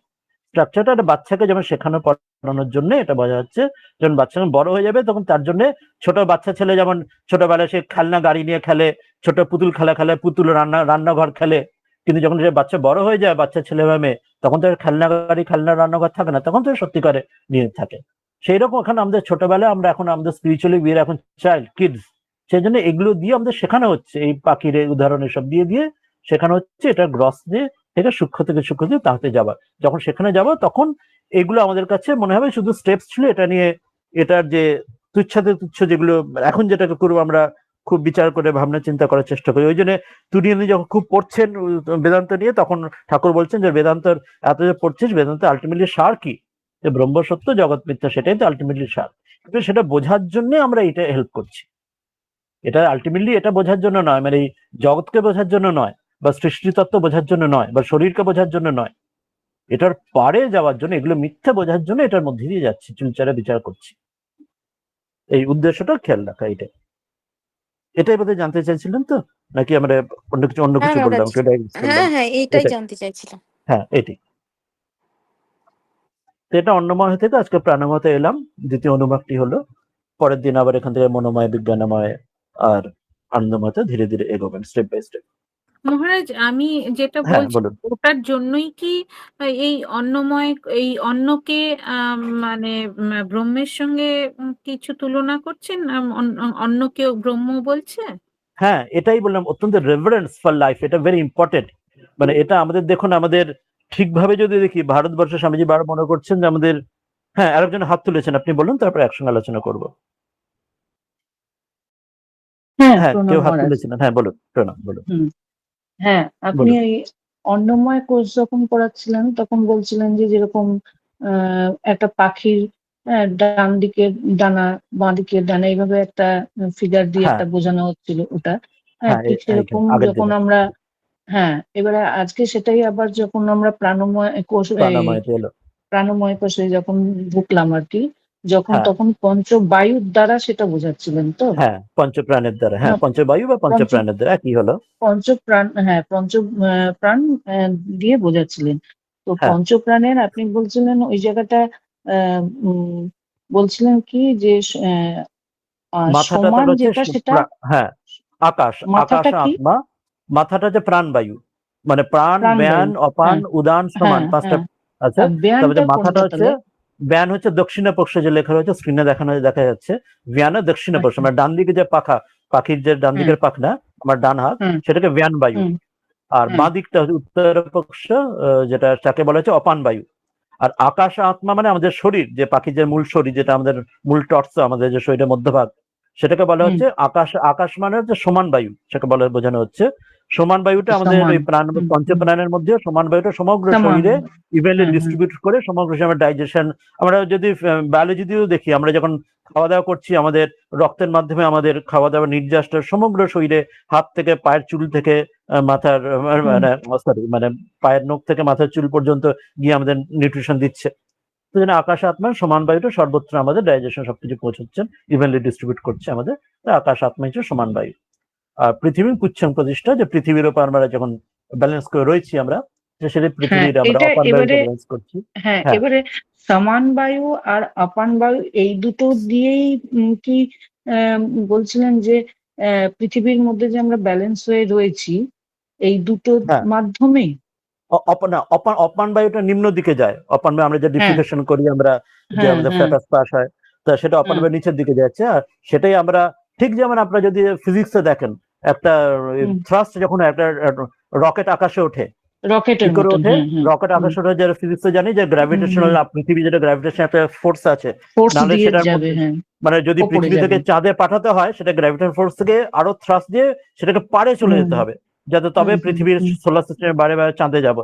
না হলে কি হবে, সেটা পৃথিবীর চারদিকেই স্যাটেলাইট হয়ে ঘুরতে থাকবে। সেটাও যদি না হয়, কিছুটা গিয়ে আবার নিচেতে পড়ে যাবে, যেমন আমরা তুবড়ি গিয়ে কিছুটা পড়ে যায়। থ্রাস্টের উপর ডিপেন্ড করবে, আমরা আবার নিচে নামবে, অথবা ঠিক ওই স্যাটেলাইট হয়ে ঘুরতে থাকবে, অথবা সেটাকেও ফোর্স পার হয়ে আমাদের আরো দূরে চলে যাবে। তো সেই রকম হচ্ছে, তা সেখানে কতটা উঠবে আর কতটা নিচে নামবে, সেই যে ব্যালেন্সের উপরে ফিজিক্সের থাকে। তো সেখানে অপান বায়ুটা নিচের দিকে ফোর্স করছে ডিফ্লেকশন ফ্ল্যাটাসের ক্ষেত্রে।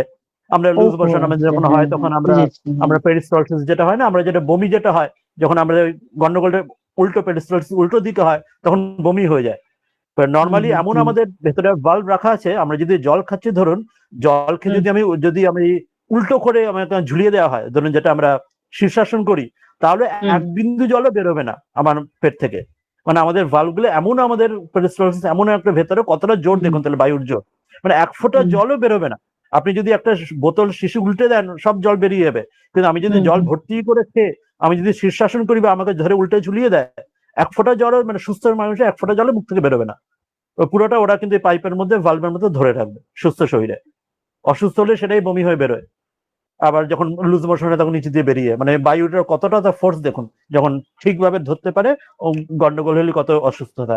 তো সেটাই বলছেন যে পৃথিবী সেখানে তার ব্যালেন্সটা করে দিচ্ছে, অপান বায়ু নিচের দিকে, পৃথিবী ব্যালেন্সটাকে তাকে আমাদের পুরো স্থিতি বজায় রাখছে। যে প্রাণবায়ু আমরা জানি, ওই গাড়ির টায়ারেও যদি হাওয়া ভরা কম বেশি হয়, আমরা যখন পেট্রোল পাম্পে হাওয়া ভরি, কম বা বেশি মাত্রা ভেবে না ধরে নেয় না, কম বসলেও গাড়ি বেশি অসুবিধা হবে, ড্রাইভার আবার হাওয়া ভরবে, বা বেশি ভরলেও তাতে বেশি লাভ সমস্যা হবে। তো একটা নির্দিষ্ট মাত্রা ভরতে হয়, যাতে ব্যালেন্সটা ঠিক থাকে, গাড়িও ঠিক চলবে বা টায়ারও খারাপ হবে না। তো সেইরকম অপান বায়ু আর পৃথিবী আমাদের সেই ব্যালেন্সটা রাখছে।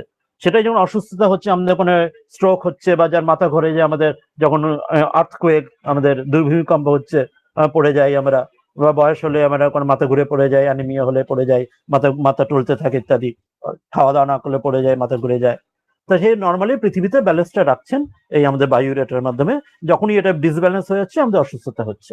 এটি বললাম, এটাই জানতে চেয়েছিলেন না? আর তাহলে পাখির এটা কোন জায়গাটা হবে, মানে ওটাই উদাহরণ দেওয়া হলো। পাখির যে দুটো পা আর যে পুচ্ছ, তাদের লেজ, পাখির যেমন লেজের দ্বারা পাখি যখন উড়ে যাচ্ছে, তখন ওটা দিয়ে নেভিগেশন করছে। যেমন একটা নৌকো যেমন দেখি, নৌকোর দুটো দাঁড় থেকে, আর যে নৌকার হাল থাকে, হালটা নেভিগেশন করে যে কোন দিকে যাবো। না, হাল না থাকলে শুধু দাঁড় দিয়ে নৌকা কিন্তু ঠিক যাবে না, মানে বাঁদিক ডানদিক না দিয়ে নৌকো এক জায়গায় ঘুরতে পারে ঘুন্ডির মতো হয়ে, বা সে ডিরেকশন ঠিক থাকবে না। তা পাখির সে লেজ আর ওটাও ডিরেকশন ঠিক থাকে। বাকি যখন দাঁড়িয়ে থাকে, তখন সেই দুটো পায়ের উপর দাঁড়িয়েছে, পাখির পায়ের উপর, আর লেজটা তার নেভিগেশন করাচ্ছে, ডিরেকশন মেনটেন রাখছে আকাশে ওড়ার সময়। এবারে বুঝেছি। হ্যাঁ, আচ্ছা, এর আগের জন বোধহয় কি প্রশ্ন করেছিলেন, আমি ভুলে গেলাম প্রশ্নটা, কি জানা ছিল? অন্নমকে যে ব্রহ্ম বলা হচ্ছে, হ্যাঁ, এটাই হচ্ছে যে রেভারেন্স ফর লাইফ, এটা ওয়ান্ডারফুল থিং। এটাই আমরা ভারতে হারিয়ে গেছিলাম বলে, বা অনেকটা ভারতে একটা দুর্দশার কারণ। দেখুন বিদেশে দেখুন কিন্তু একটা রেভারেন্স ফর লাইফ কতটা আছে, কিন্তু সেখানে স্বামীজি বলছেন বিরোচনার সন্তান, কিন্তু তাহলেও কিন্তু কত রেফারেন্স, অর্থাৎ কত অনেস্টি, সিনসিয়ারিটি, মানুষের অসুস্থতা সেখানে এমার্জেন্সি জন্য মানুষের কতটা, অনেক জায়গাতে স্বামীজি যখন বিদেশে যাচ্ছেন দেখছেন, বা অনেক ক্ষেত্রে হয়তো ইন্টিগ্রিটি অনেক থাকে, সব জায়গায় ভালো মন্দ আছে, কিন্তু আমাদের ক্ষেত্রে অনেক ক্ষেত্রে ছিল কিন্তু মানুষের ক্ষেত্রে মানুষের প্রতি কতটা অপমান, সাধারণ মানুষের ক্ষেত্রে কত ডিগনিটি অফ লাইফের কত অভাব। মানে একজন যার কোনো টাকা পয়সা বা সুযোগ সুবিধা আছে তার জন্য সব সাপোর্ট, বা তুমি গরিবের জন্য তার জন্য কেউ দেখার নেই। কিন্তু এখানে বলছেন যে সবকিছু তুচ্ছ তো তুচ্ছ, সব জায়গাতেও তাকে সে ডিগনিটি, সে রেফারেন্স দেওয়া, reference for life, dignity for life, সব জায়গায়। এখানে ওই জন্য এক্সাম্পল দেওয়া হচ্ছে যে এখানে যে অন্ন, যে আমি যে খাবার যে খাচ্ছি সেটাকেও আমরা যেন উইথ রেফারেন্স, উইথ অল আমাদের তার গ্র্যাটিটিউডের সঙ্গে খাবার জন্য ফেলে না দিই। যেমন কত মানুষজন খেতে পায় না, আমরা যদি গ্রস ভাবে দেখি, আমরা খেতে পাচ্ছি সেটা কত ঈশ্বরের কত তার কৃপাতে। কত মানুষ তো খেতে পাচ্ছে না, তার গরিব কত তার পাচ্ছে না, আমরা যেন খাবার নষ্ট না করি।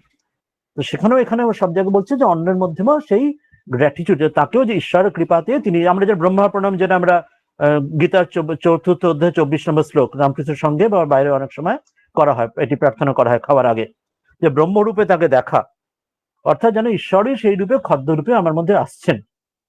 এটা সে কাহিনীও আছে, আপনি জানেন কথামৃত সেই রয়েছে ব্যাসদেব, তিনি ওই যমুনা পার হবেন, ওই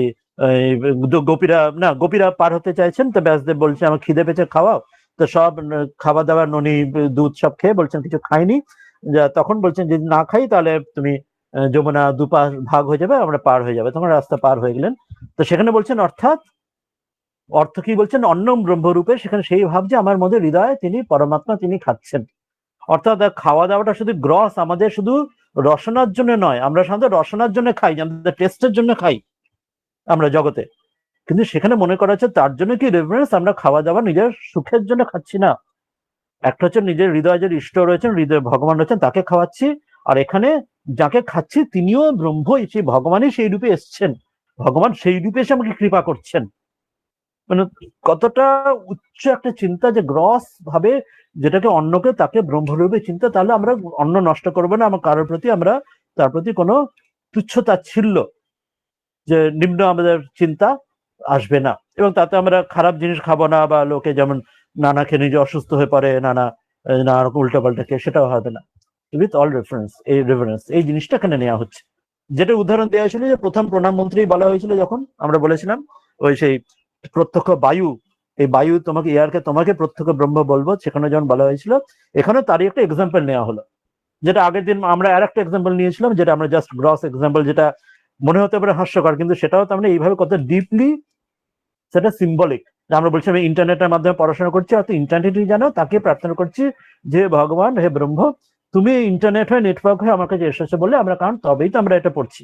আজকে যেমন আজকে ইন্টারনেট চলে গেলে আমরা পড়াশোনা আটকে গেল 2 মিনিটের জন্য, তার ভগবানই তিনি এই গ্রস সকল ম্যাটারের মধ্যে সেখানেও তো আছেন, মানে ব্রহ্ম ছাড়া তো কিছু নেই, তিনি ঈশ্বরই সবকিছু হয়েছেন, তিনি জীবজগৎ হয়েছেন, তিনি বই আর কিছুই নেই, তিনি আছেন, আমি বলে কিছু নেই, আসলে তিনি সবকিছু হয়েছেন।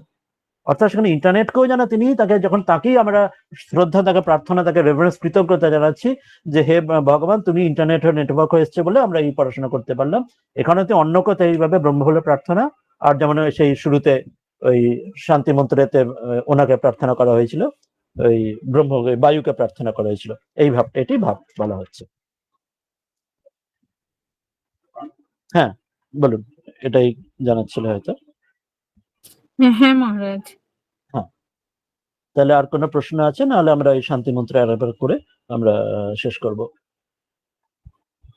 আজকে দ্বিতীয় অনুবাদটি পড়া হলো, কেউ আর কিছু বলতে চাইবেন? মহারাজজি, হ্যাঁ বলুন। বলছি যে আমি একটা একটু অন্য একটা কোশ্চেন করতে চাইছি আপনার কাছে। হ্যাঁ বলুন।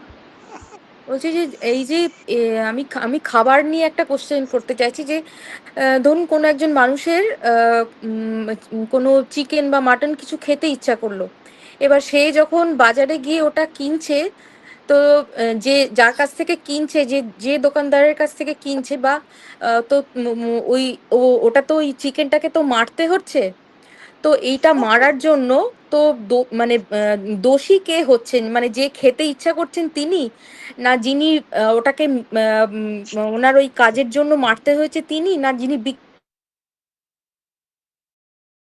করছেন তিনি? আচ্ছা, হ্যাঁ, এটা আগে আরেকজনকে হাত তুলে, কথামৃতে আছে, হ্যাঁ ওটাই বলছেন, কথামৃতে রয়েছে, আর আরেকজনকে হাত তুলেছিলেন, তার কথা শুনিনি একটু, আরেকজনকে হাত তুলেছিলেন।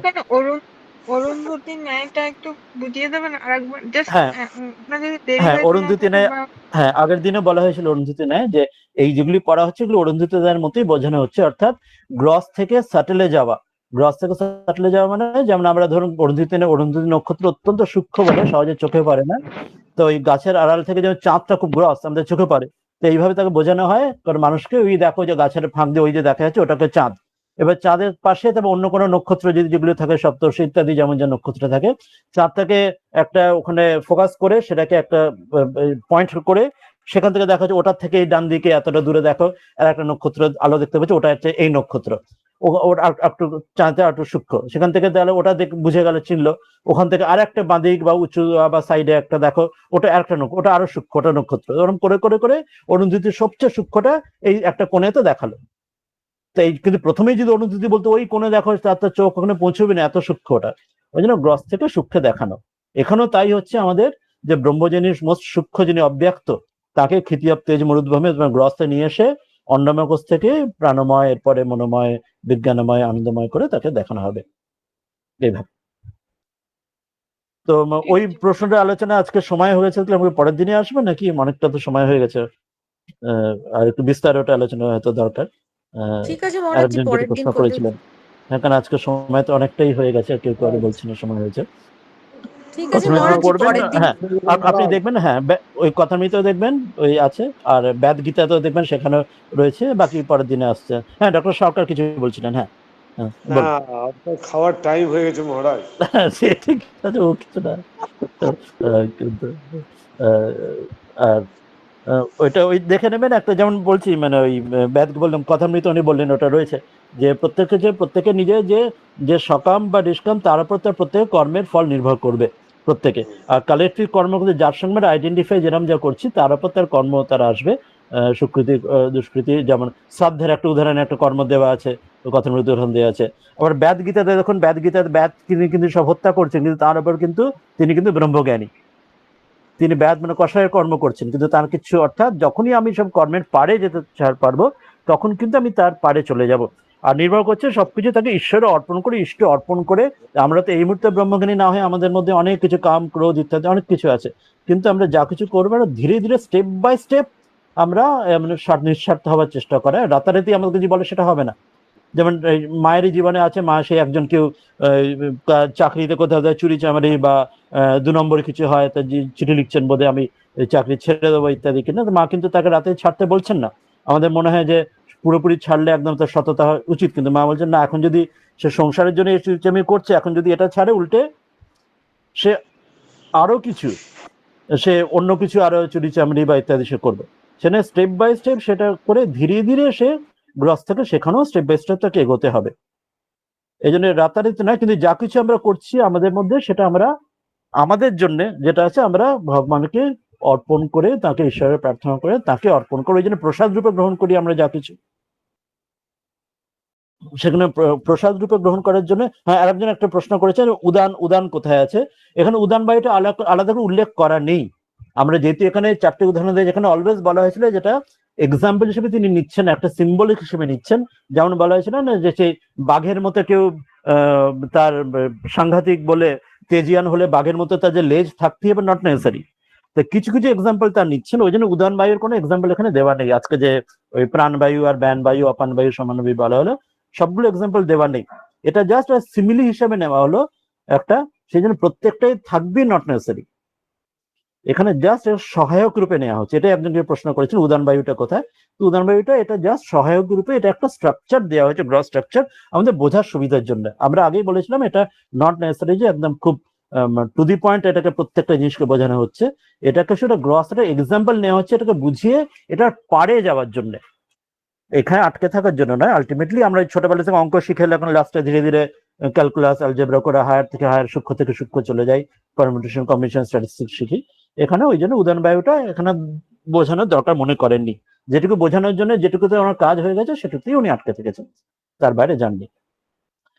ঠিক আছে, আর ওখানে যেটা ওটাই বলা হলো, তাহলে আমাদের ওই কর্মের ক্ষেত্রে যে যেখানে আমরা যা কর্ম করছি তো সেটা তাকে ঈশ্বরকে সমর্পণ করে করা, সেটা আইডিয়াল।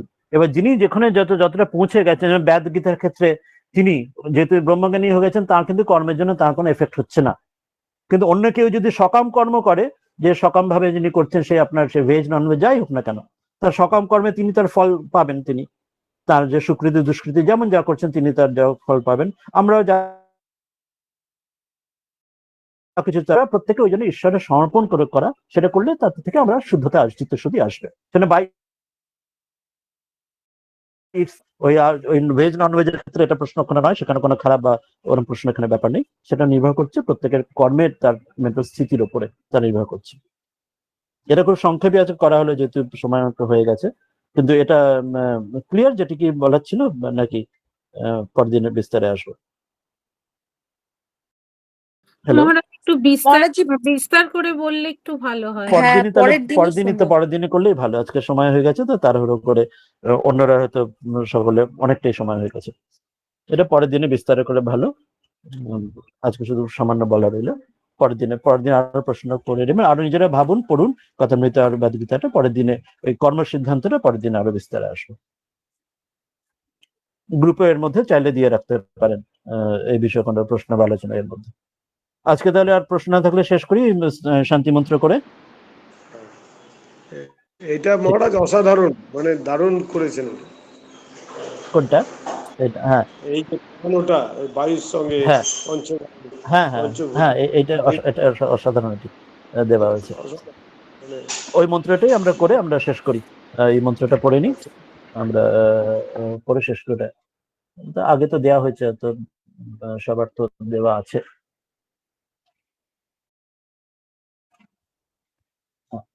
ওম শন্নো মিত্র শন্বরুণঃ শন্নো ভবৎবর্য়মা শন্নো ইন্দ্রো বৃহস্পতিঃ শন্নো বিষ্ণুরুক্রমঃ নমো ব্রহ্মণে নমস্তে वायो त्वमेव प्रत्यक्षं ब्रह्मासि त्वामेव प्रत्यक्षं ब्रह्म वदिष्यामि ऋतं वदिष्यामि सत्यं वदिष्यामि तन्मामवतु तद्वक्तारमवतु अवतु माम् अवतु वक्तारम्।